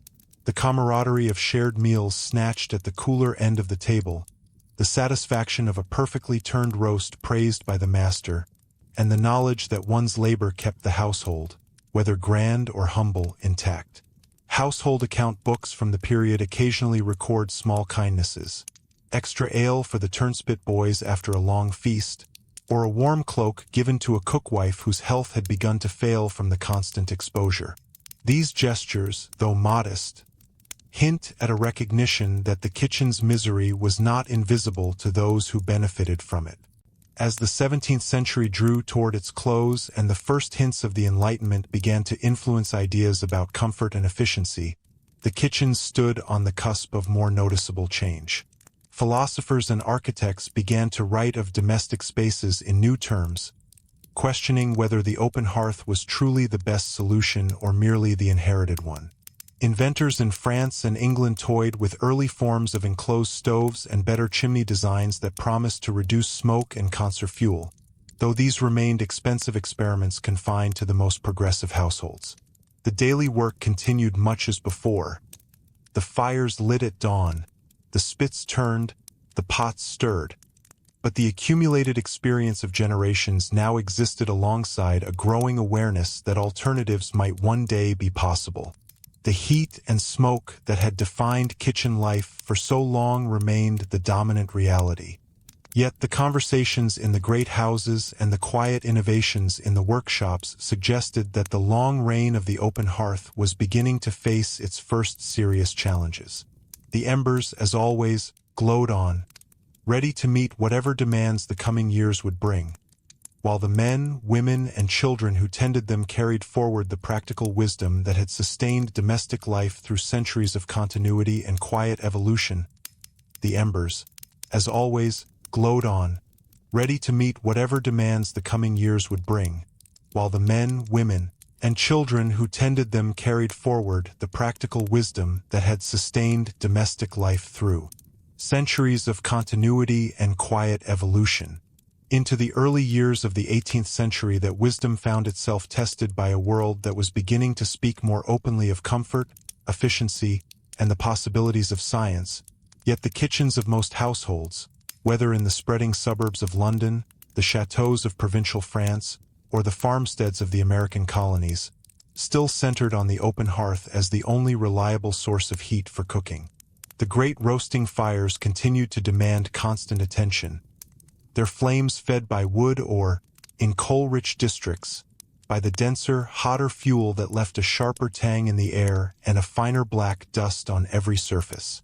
Chimneys had grown taller and more sophisticated, often fitted with dampers that allowed the cook to control the draft with a simple iron lever, but the radiant heat still poured outward in waves that made the stone or tile floors uncomfortably warm underfoot and turned the air thick enough to blur the outlines of the rafters overhead. Servants in a prosperous merchant's kitchen might now wear lighter linen aprons and keep a bucket of water close at hand for quick rinses. Yet the core labor remained unchanged. Hauling fuel, turning spits that could weigh 20 pounds when loaded, and stirring cauldrons whose iron handles grew hot enough to require rags wrapped around them for safe handling. The Enlightenment's emphasis on reason and improvement began to filter into domestic advice books, where authors urged better kitchen layouts and the use of enclosed ranges in the most progressive households. These early cast-iron ranges, appearing first in Britain around the 1720s and spreading slowly to wealthier homes on the continent, promised a more controlled heat and less smoke, with ovens and hot plates fed by a single fire. Yet for the vast majority of people the promise remained out of reach. The devices were expensive to install and maintain, required careful chimney design to draw properly, and still produced enough residual heat and fumes that the space around them felt little different from the old open hearth. In a typical middling household, the cook or housewife might experiment with a small brick oven set into the wall for baking, sliding loaves in on a long peel while the main fire roared beside it for roasting and boiling. But the daily rhythm still revolved around the flames that had to be fed, banked, and revived with the same practiced eye that medieval cooks had used. The smoke, though better managed, lingered in the corners on still days, and the physical strain of lifting heavy pots or standing for hours near the heat continued to mark the bodies of those who performed the work. Women whose arms developed a permanent firmness from years of stirring, boys whose faces bore faint scars from stray sparks, and older servants whose lungs carried the quiet accumulation of decades spent in the haze. What made these conditions particularly striking was the growing contrast with the ideals of polite society taking shape in the drawing rooms above. Fashionable households now prized light, airy spaces filled with delicate furniture and fresh air. Yet the kitchen remained a utilitarian world apart, deliberately placed at the rear or in a separate wing so that the lord and his guests would not be troubled by the noise or the smell. Servants carried dishes along covered passages or up narrow back stairs, their steps careful so that no drop of sauce or whiff of wood smoke would betray the effort below. In grand estates like those of the English aristocracy or the French nobility under Louis XV, the kitchen complex had expanded into a miniature village of specialized rooms, scullery, pastry kitchen, stillroom, larder, yet each still relied on its own hearth or range, and the heat radiated through the entire wing on busy days. A state dinner might require 50 or 60 dishes, each time to the behavior of its particular fire, and the staff moved through their tasks with the quiet coordination of people who understood that the reputation of the house rested on their ability to make the difficult appear effortless. The turnspit dogs, once common, had largely given way to mechanical jacks wound by clockwork or turned by boys, but the labor of basting, skimming, and judging doneness by eye and touch remained as demanding as ever. In rural areas and among the laboring classes, the hearth changed even more gradually. A yeoman farmer's kitchen in the English Midlands or a colonial American homestead might boast a simple iron crane for swinging pots over the fire, a modest improvement that spared the housewife some of the bending and lifting, yet the smoke still rose through the central chimney or, in poorer dwellings, through a hole in the roof, filling the single room where the family cooked, ate, and slept.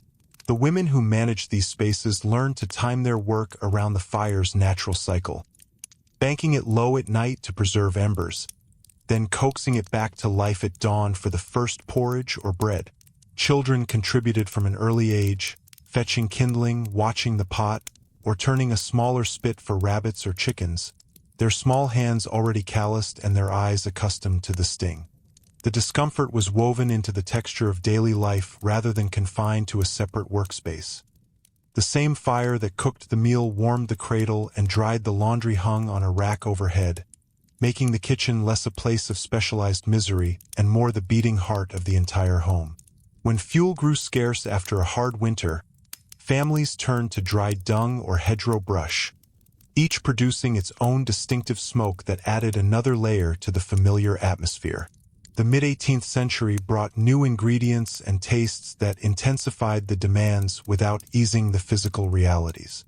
Tea, now a daily staple in Britain and parts of Northern Europe, required constant hot water kept ready on the hearth or in a copper kettle suspended from the crane, while coffee and chocolate demanded careful roasting and grinding before the final brewing over gentle heat.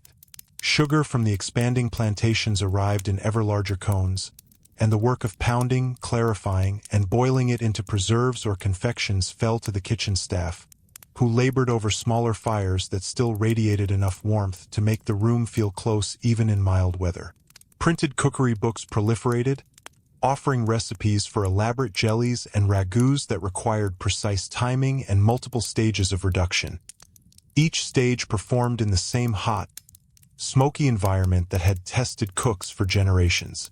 The irony was subtle but persistent. The very refinements that signaled rising prosperity and cultural sophistication depended on the same old technology of open flame and human endurance, and those who performed the labor often had little share in the elegance their efforts helped create. Across the Atlantic, in the growing colonies of British North America, the pattern repeated with local variations shaped by abundant timber and a more scattered population. Plantation kitchens in Virginia or the Carolinas might be built as separate structures to reduce fire risk to the main house, yet inside they followed the familiar design.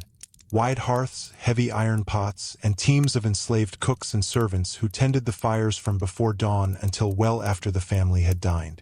The heat and smoke were no less oppressive in the humid southern summers, and the labor was compounded by the additional burdens of preparing meals for large numbers of field hands as well as the household. In northern farm kitchens, the same open hearth served double duty for cooking and heating, its smoke carrying the scent of maple sugar or cornmeal mush that marked the regional diet. The practical wisdom passed from one generation to the next remained centered on reading the fire, knowing when to add green wood for smoke that would cure hams, when to rake coals for a steady bake, and how to position pots to catch the best heat without scorching. These skills, honed over lifetimes, represented a form of quiet expertise that no book could fully capture, yet they exacted the same physical toll that had always accompanied them. As the century advanced toward its final decades, the first genuine stirrings of technological change began to appear in the most forward-looking households. Inventors in Britain and France experimented with cast-iron ranges that incorporated multiple ovens and a central firebox, promising cleaner operation and better fuel economy, while improved chimney designs and early ventilating fans offered hope of reducing the smoke that had defined kitchen life for so long. Yet these innovations spread slowly. They were costly, required skilled masons and blacksmiths to install, and still produced enough heat and occasional fumes that the space around them felt only marginally more comfortable than the traditional hearth. For the great majority of people, rural families, urban artisans, and even many middling gentry, the open fire or its immediate successors remained the daily reality, tended with the same steady hands and watchful eyes that had kept domestic life turning through wars, plagues, and centuries of gradual social transformation. The kitchens endured, hot and smoky as ever in their essential character, while the world outside them moved toward an industrial future that would eventually challenge even these long-standing arrangements. The embers, carefully banked each night, waited for the next morning's demands, carrying the accumulated knowledge of countless cooks and servants into an era that was beginning to imagine, however tentatively, that domestic labor might one day be shaped by something other than open flame alone. The embers, carefully banked each night, waited for the next morning's demands, carrying the accumulated knowledge of countless cooks and servants into an era that was beginning to imagine, however, tentatively, that domestic labor might one day be shaped by something other than open flame alone. That imagining gathered real momentum in the final years of the 18th century and the opening decades of the 19th, as the Industrial Revolution began to reshape not only factories and transport but the quiet interiors of kitchens across Britain, France, and the expanding settlements of North America. Cast-iron ranges, now produced in greater numbers by foundries in Coalbrookdale and the Midlands, offered multiple hot plates, side ovens, and a central firebox that burned coal or coke with greater efficiency than the old open hearth. In a well-appointed townhouse in Regency London or a prosperous farmhouse in Pennsylvania, the new range might stand against the wall like a solid black altar, its iron surfaces radiating a more contained heat while a single chimney drew away much of the smoke that had once filled the room. Yet for all their promise, these devices were far from perfect. They still required constant stoking, produced waves of radiant warmth that could make the kitchen feel oppressively close on a summer afternoon, and demanded the same patient judgment of flame and draft that cooks had practiced for centuries. The smoke, though reduced, lingered in corners on damp days, and the risk of burns from touching the hot iron plates remained as immediate as the old spit-turning hazards. The transition was never uniform or swift. In grand country houses, the old open hearths often survived alongside the new ranges, used for roasting large joints or for the occasional theatrical display when guests expected traditional spectacle. Servants in such households found themselves navigating two worlds at once: the familiar roar of the great fire for certain dishes and the quieter, more controlled but still intensely hot surface of the range for sauces and baking. The physical toll shifted rather than disappeared. Instead of standing inches from leaping flames, the cook now leaned over iron plates that could sear skin on contact, or opened oven doors that released gusts of superheated air into an already warm room. Women who had grown up tending open hearths now trained younger servants on the quirks of the new technology: how to damp the firebox to maintain a steady simmer, how to sweep soot from flues that clogged more quickly with coal than with wood, and how to judge the temperature of an oven by the color of a test piece of bread rather than by the old method of holding a hand inside. The knowledge accumulated over generations adapted itself to iron and coal, but the daily labor of hauling fuel, scrubbing blackened surfaces, and enduring the steady heat continued to mark the bodies of those who performed it. In urban settings, the changes arrived more visibly but brought their own complications. The rapid growth of cities like Manchester, Paris, and New York meant that kitchens in terraced houses or tenements often occupied cramped basements where ventilation was poor and coal smoke from neighboring chimneys drifted in through open windows or faulty flues. A cook in a middle-class London household around 1820 might work at a compact range that burned cheaper sea coal, its flames hidden behind iron doors yet still producing enough heat to warm the entire basement level and enough fumes to sting the eyes when the wind blew from the wrong direction. Water had to be carried up from street pumps or, in newer buildings, pumped by hand from a cistern, adding to the endless cycle of lifting and pouring that had always defined kitchen work. The introduction of gas lighting in some progressive homes cast a brighter, steadier glow over the work surfaces. Yet the gas itself carried risks of leaks and the faint metallic odor that mixed with the ever-present scent of cooking fat and coal smoke. The discomfort was no longer the medieval haze of wood smoke, but a newer blend of industrial byproducts and concentrated heat, still punishing in its persistence even as it promised greater control. Rural kitchens, by contrast, clung more stubbornly to tradition. In the villages of rural England or the frontier homesteads of the American Midwest, the open hearth or a simple iron stove remained the norm well into the 1830s, because coal was expensive to transport and the new ranges required skilled installation that few local blacksmiths could provide. The farmer's wife or the hired girl rose before dawn to revive the fire, banking it carefully the night before so that breakfast could be prepared without wasting precious kindling. Smoke still curled upward through the chimney or, in the most modest cabins, through a hole in the roof, filling the single room where the family gathered. Children learned the same lessons their grandparents had known: how to position pots on the crane to catch the best heat, how to read the color of the coals for baking, and how to keep a constant watch for sparks that could ignite the dry rushes or the hanging herbs. The misery was intimate and unremarkable, part of the rhythm of farm life rather than a separate workspace, yet it carried the same quiet endurance that had sustained households through earlier centuries.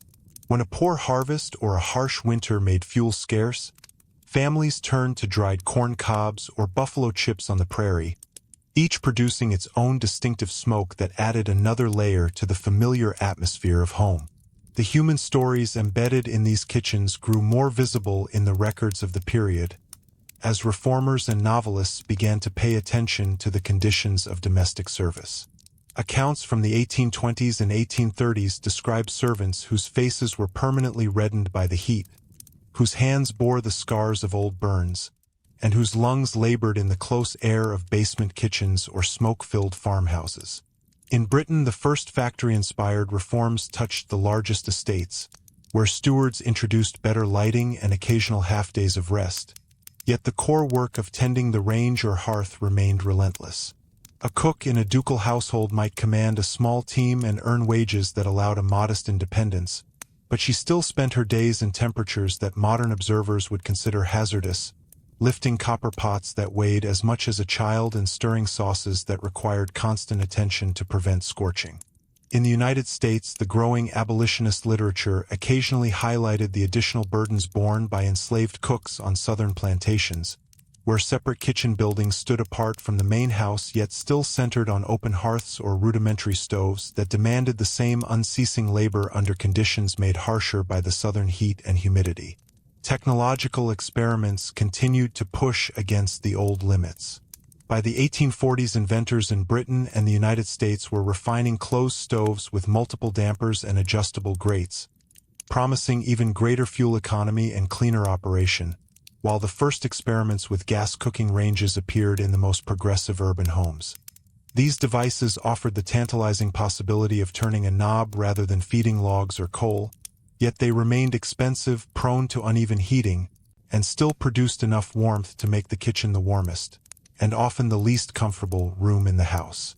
The smoke was reduced, but the radiant heat and the constant need for vigilance remained, and many cooks viewed the new appliances with a mixture of curiosity and skepticism born of generations spent mastering the open flame. Printed cookery books of the period, now reaching a wider middle-class audience, celebrated the new convenience while quietly acknowledging that the practical realities of kitchen work still required strength, patience, and an intimate knowledge of fire in all its moods. As the 19th century moved into its middle decades, the kitchens of the Western world stood at a crossroads where centuries of inherited practice met the accelerating forces of industry and social change. The heat and smoke that had defined domestic labor for so long were slowly being tamed, Yet they had not vanished. They had simply taken new forms within iron casings and brick flues, still demanding the same human presence and the same careful attention that had always kept households fed. The men, women, and children who worked in these spaces carried forward the accumulated wisdom of their predecessors while adapting to the new rhythms of coal, gas, and cast iron. Their daily routines shaped by the same practical necessities that had governed medieval hearths centuries earlier. The story of the kitchen's discomfort, it seemed, was not ending but quietly transforming, as the industrial age began to offer both relief and new kinds of challenge to those who stood closest to the flames. The ranges and stoves of the 1850s waited for the next generation's demands, their fires banked or burning low through the night, ready to meet whatever culinary and social expectations the coming years would bring. The ranges and stoves of the 1850s waited for the next generation's demands, their fires banked or burning low through the night, ready to meet whatever culinary and social expectations the coming years would bring. By the 1860s and 1870s, those expectations had begun to shift noticeably in the expanding middle-class homes of industrial cities across Britain, France, Germany, and the eastern United States, where gas stoves were no longer rare curiosities but practical fixtures in kitchens that still bore the unmistakable imprint of earlier discomforts. The new appliances offered the seductive promise of instant heat.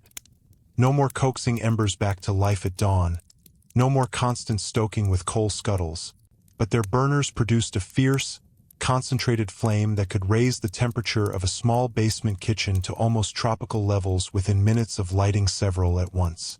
Servants found themselves working in an atmosphere thick with steam from boiling pots and the faint metallic tang of escaping gas, a smell that clung to hair and clothing long after the day's work ended. The old radiant heat from open hearths had simply been concentrated into iron rings and oven walls that stayed hot for hours, forcing cooks to stand closer to the source while stirring sauces or sliding trays in and out of ovens whose doors released gusts of superheated air. Ventilation fans were still experimental and expensive, so on humid summer days the windows had to be thrown open, inviting soot from neighboring chimneys and the noise of street traffic into the already crowded space. The transition brought its own quiet ironies. Households that had invested in the latest gas ranges often discovered that the savings in fuel were offset by the need for more frequent cleaning. The iron surfaces discolored quickly from spilled fats and required scrubbing with abrasive powders that left hands raw. In larger estates, the kitchen staff expanded to include specialists who understood the new technology, adjusting flame heights with precise valves rather than repositioning pots on a swinging crane. Yet the physical demands remained familiar. A cook in a fashionable London terrace house around 1875 might spend her morning preparing a multi-course luncheon for guests who would never see the flushed faces or damp aprons below stairs, lifting heavy copper saucepans onto burners that glowed cherry red and turning joints in ovens that demanded constant basting to prevent drying. The smoke was less visible than in the old days, but the heat and the risk of scalding or gas leaks created a different kind of vigilance, one that kept the body alert and the nerves quietly strained even as the work appeared more modern. Rural kitchens lagged behind, preserving older patterns well into the 1880s and beyond. In a typical English village or a Midwestern American farmstead, the cast iron stove or lingering open hearth still served as the single source of heat for cooking, washing, and warming the home, its iron plates radiating warmth that made winter mornings tolerable but summer afternoons almost intolerable. The farmer's wife or hired girl learned to manage the dampers with the same instinctive skill her grandmother had used on the crane, yet the enclosed firebox trapped smoke in ways that required regular chimney sweeping to prevent dangerous buildup. Children still fetched kindling or carried water from the yard pump, their small tasks unchanged by the centuries' progress, while the family gathered around the same stove for meals that carried the faint scent of coal or wood smoke into every corner of the house. The discomfort was domestic and shared rather than confined to servants, yet it carried the same practical acceptance that had defined kitchen life for generations. The fire, whatever its form, was the indispensable center around which daily survival turned. In the great urban tenements of New York, Paris, and Berlin the situation was often more cramped and unforgiving. Basement kitchens in working-class buildings relied on small coal or gas stoves wedged into narrow rooms with low ceilings, where the heat rose and lingered against the plaster until the space felt like a slow oven. Immigrant families, many arriving from rural backgrounds, adapted the skills they had brought with them, banking fires carefully at night, stretching limited fuel with careful draft control, while contending with new challenges. Poor ventilation that left walls streaked with condensation, and the constant worry of gas leaks in buildings where pipes were hastily installed. Women who worked long factory shifts returned home to cook supper in these conditions, their bodies already weary, their hands moving with practiced economy between stove and table. The misery was no longer the medieval haze of wood smoke, but a newer blend of industrial soot, steam, and confined heat. Yet it served the same purpose it always had, transforming limited resources into nourishment for families whose days were shaped by the demands of the machine age. The later decades of the 19th century saw reformers begin to pay closer attention to these conditions, though change arrived slowly.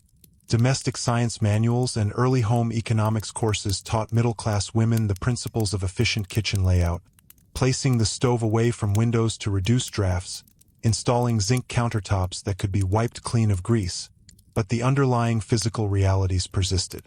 Servants in wealthier homes might benefit from slightly better designed spaces with high windows or rudimentary exhaust hoods, yet they still labored in temperatures that left their clothing damp and their skin reddened by the end of a long day preparing elaborate dinners of roasts, puddings, and the new canned goods that were beginning to appear on pantry shelves.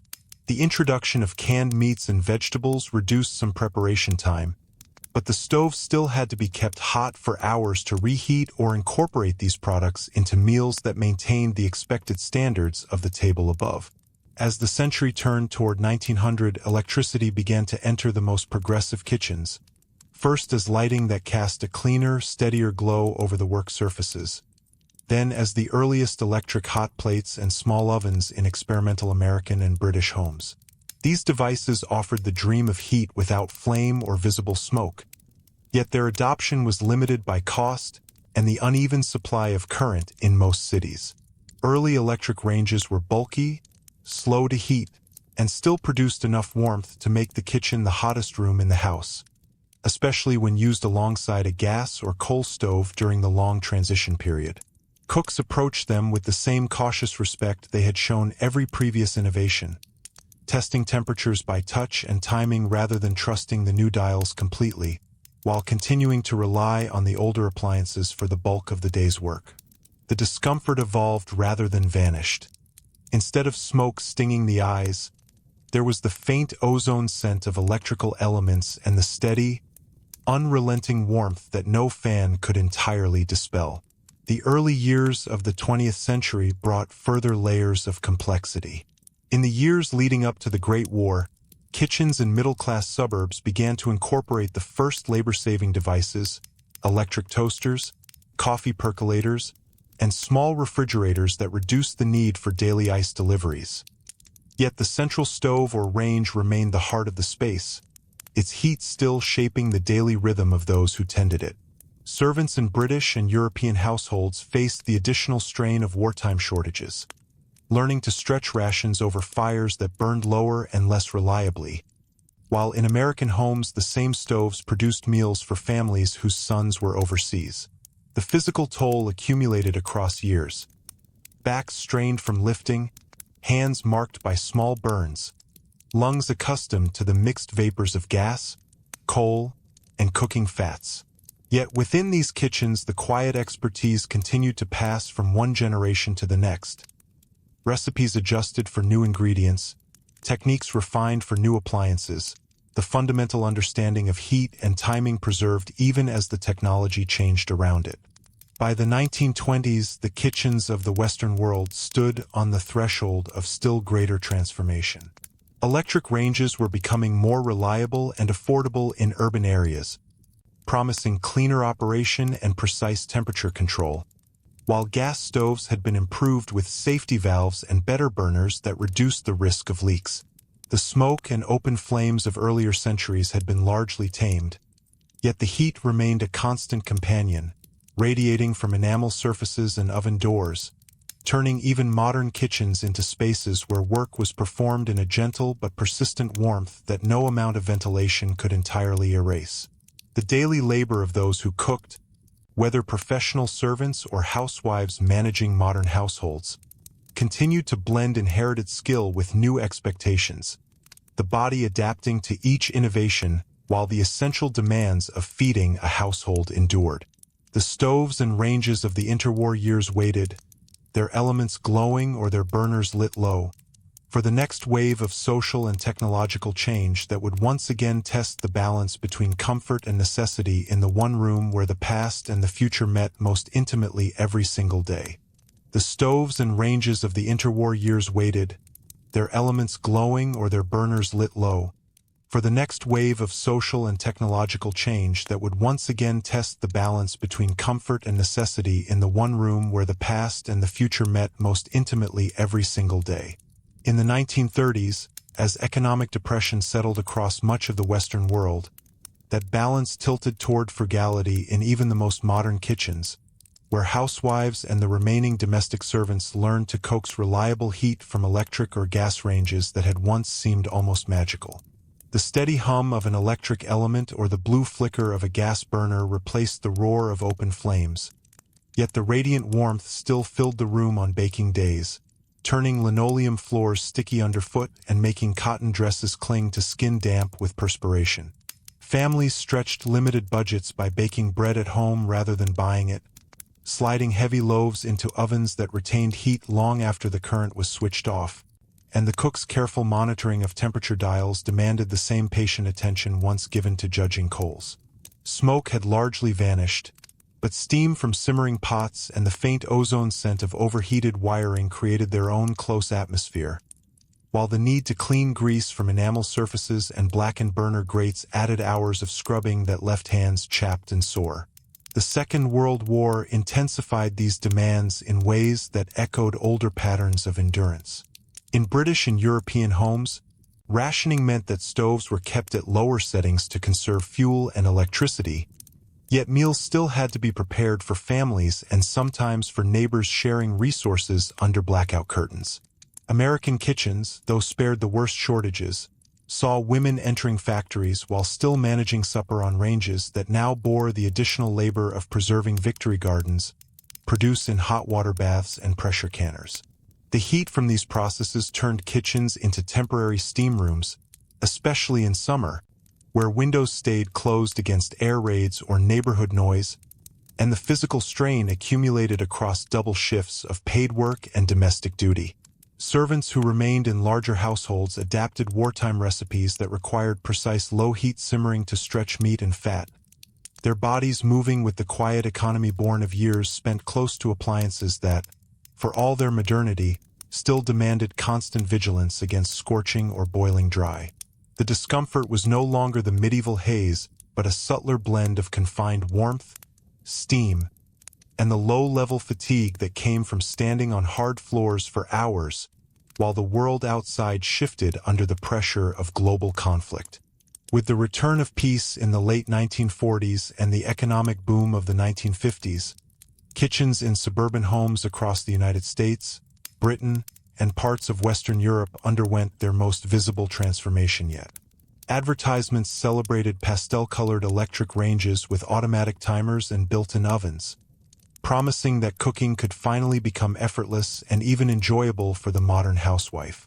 In a typical American ranch-style home or a British council house, the new stove stood gleaming in a bright, linoleum-floored kitchen equipped with Formica counters and chrome accents. Yet when all 4 burners and the oven ran at once for a Sunday roast or holiday baking, the temperature still climbed until the room felt warm enough to make children complain and adults reach for the window crank. Electric elements glowed cherry red beneath coil covers, radiating steady heat that baked the cook as thoroughly as it baked the casserole, while gas models in older neighborhoods continued to produce blue flames that warmed the air and left faint condensation on walls.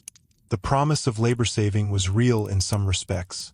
Self-cleaning ovens and easier-to-wipe surfaces reduced scrubbing time, but the core physical reality endured.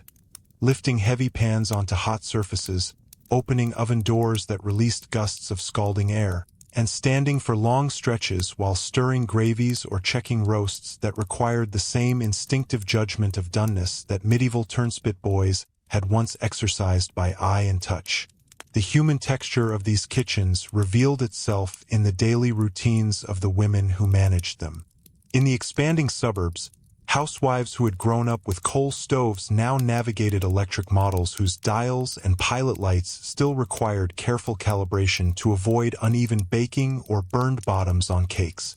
Their days began with breakfast prepared on burners that heated quickly but stayed warm long afterward, turning the kitchen into the warmest room in the house even on cool mornings. Children returned from school to find mothers wiping sweat from their foreheads after an afternoon of canning peaches or simmering stews for the week ahead. The steam from the pots mingling with the scent of fresh laundry drying on racks near the stove's radiant warmth. In apartment buildings, the situation was often more intense. Small galley kitchens trapped heat against tiled walls, and shared ventilation systems carried cooking odors and warmth from one unit to the next.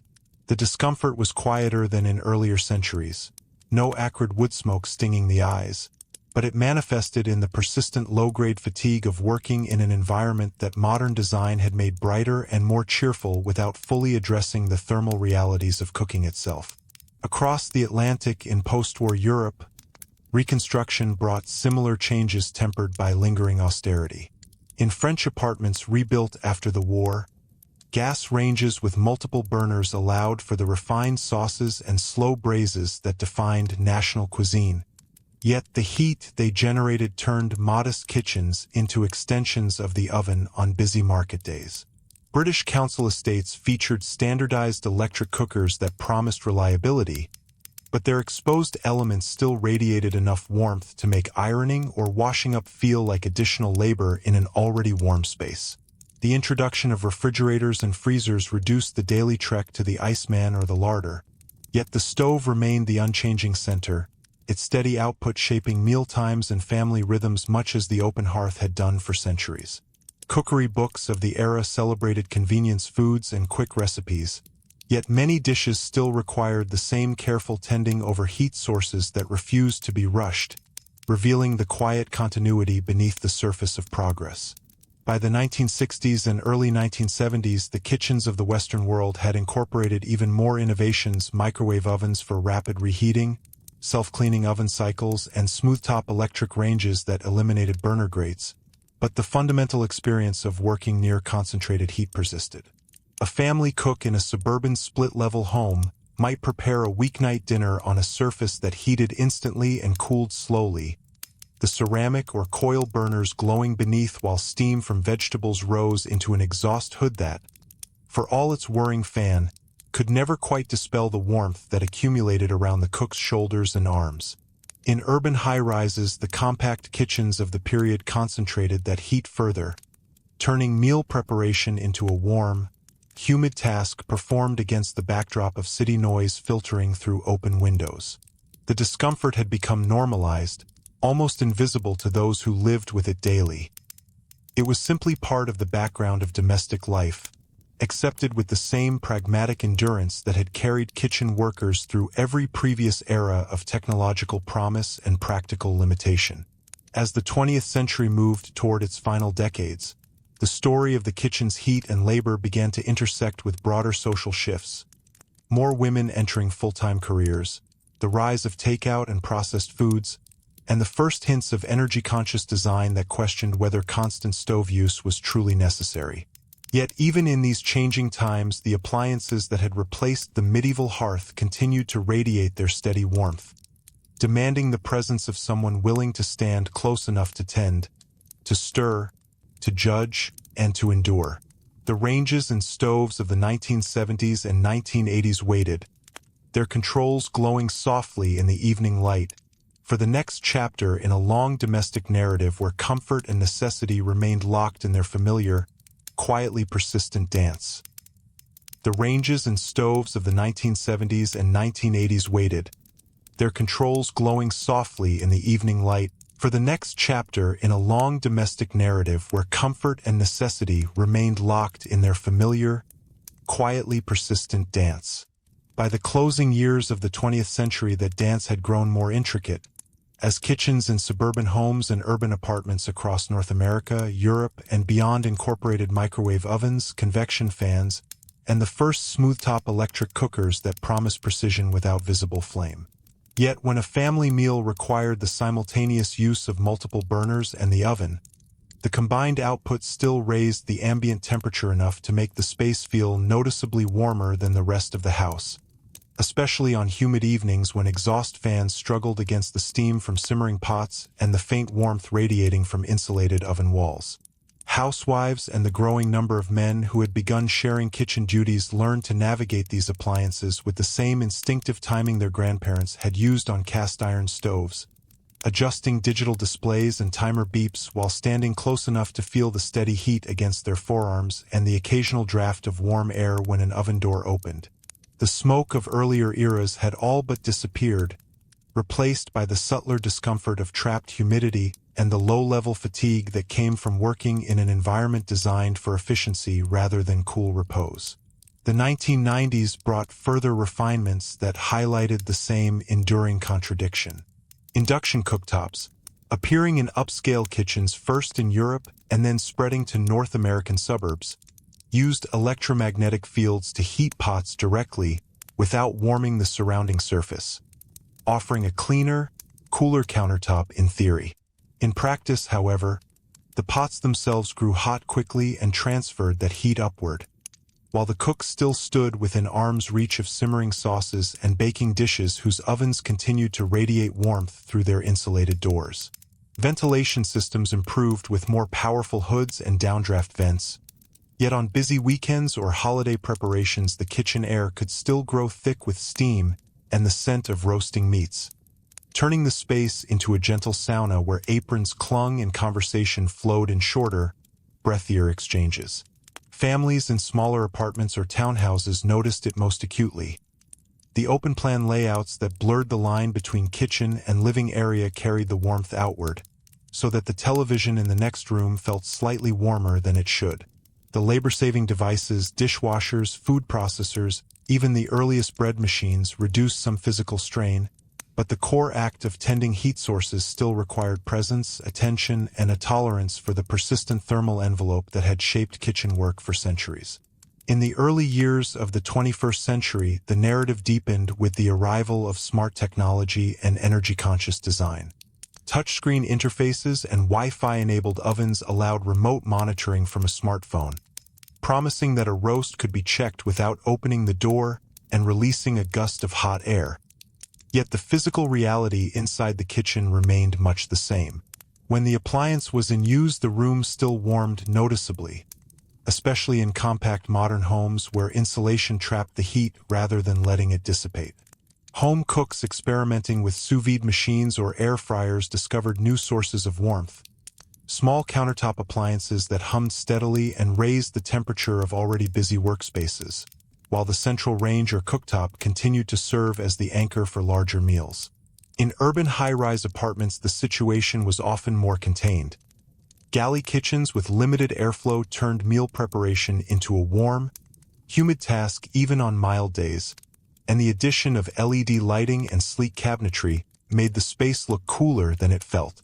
The discomfort had become almost invisible to casual observers, folded into the rhythm of daily life alongside the hum of refrigerators and the soft click of digital timers.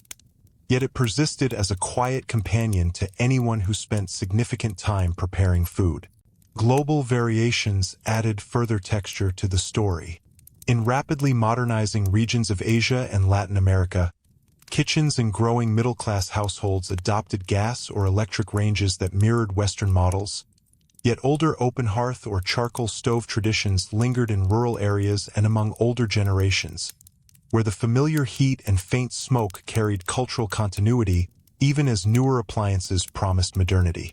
In North American suburbs, the trend toward larger, open-concept kitchens meant that the warmth from cooking spread more freely into family gathering spaces, subtly altering the atmosphere of evening meals and homework sessions at the island counter. Energy efficiency standards introduced in the 2010s encouraged better insulation and lower wattage elements, but these improvements often concentrated heat more precisely around the cooking zone itself, so that the cook still experienced the same localized warmth against their body while the rest of the house stayed cooler. The quiet irony was that progress had made the kitchen more pleasant for observers and more efficient for the household budget, yet it had not fully released those who worked within it from the thermal embrace that had defined the space since the first medieval hearth.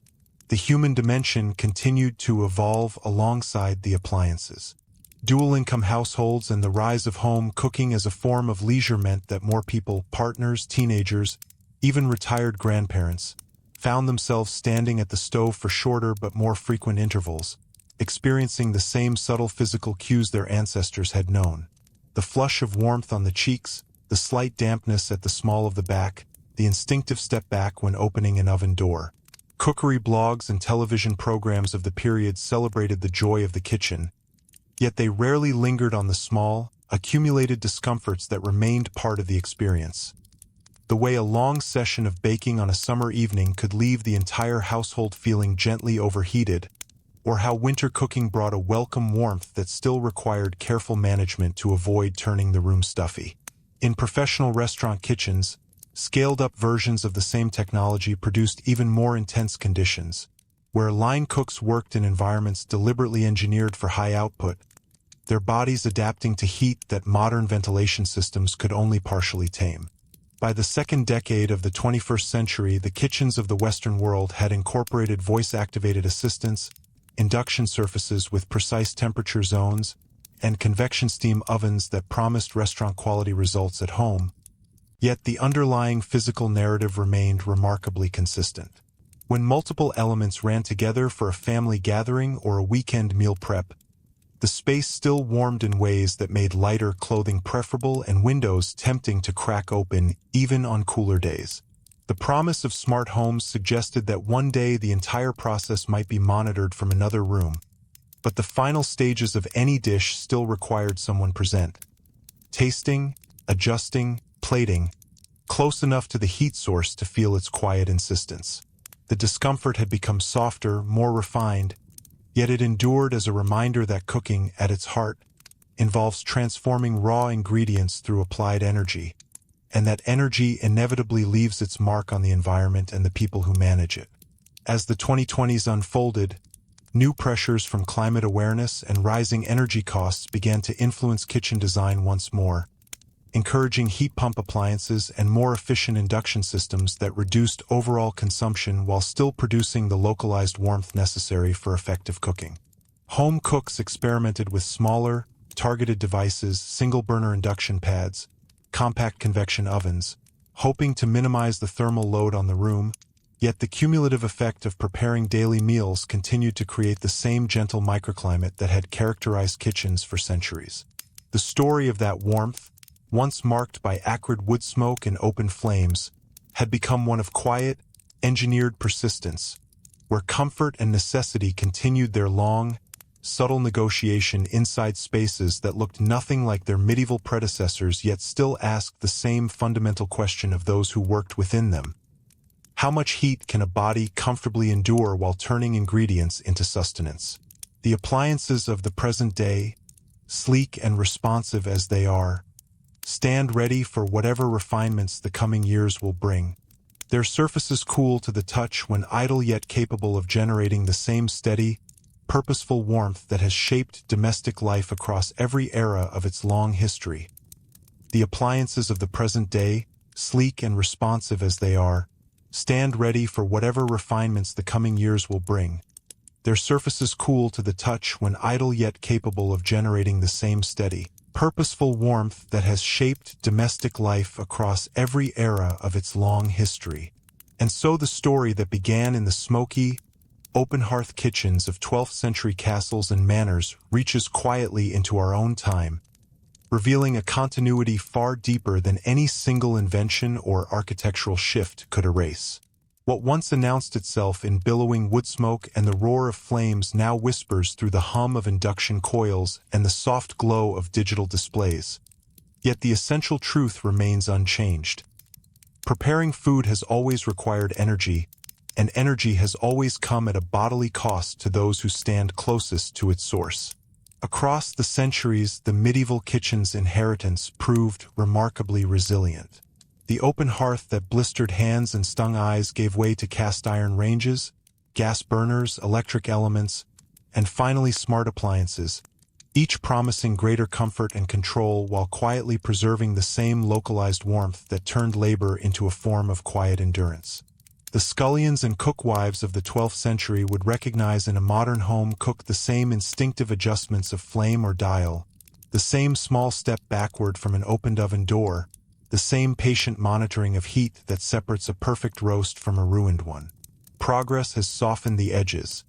Chimneys became flues, smoke became steam, open fires became contained elements, but it has never fully released the human body from the thermal reality of cooking itself. The discomfort was never merely accidental. It was the inevitable companion of a practical necessity that no society, however advanced, has yet escaped.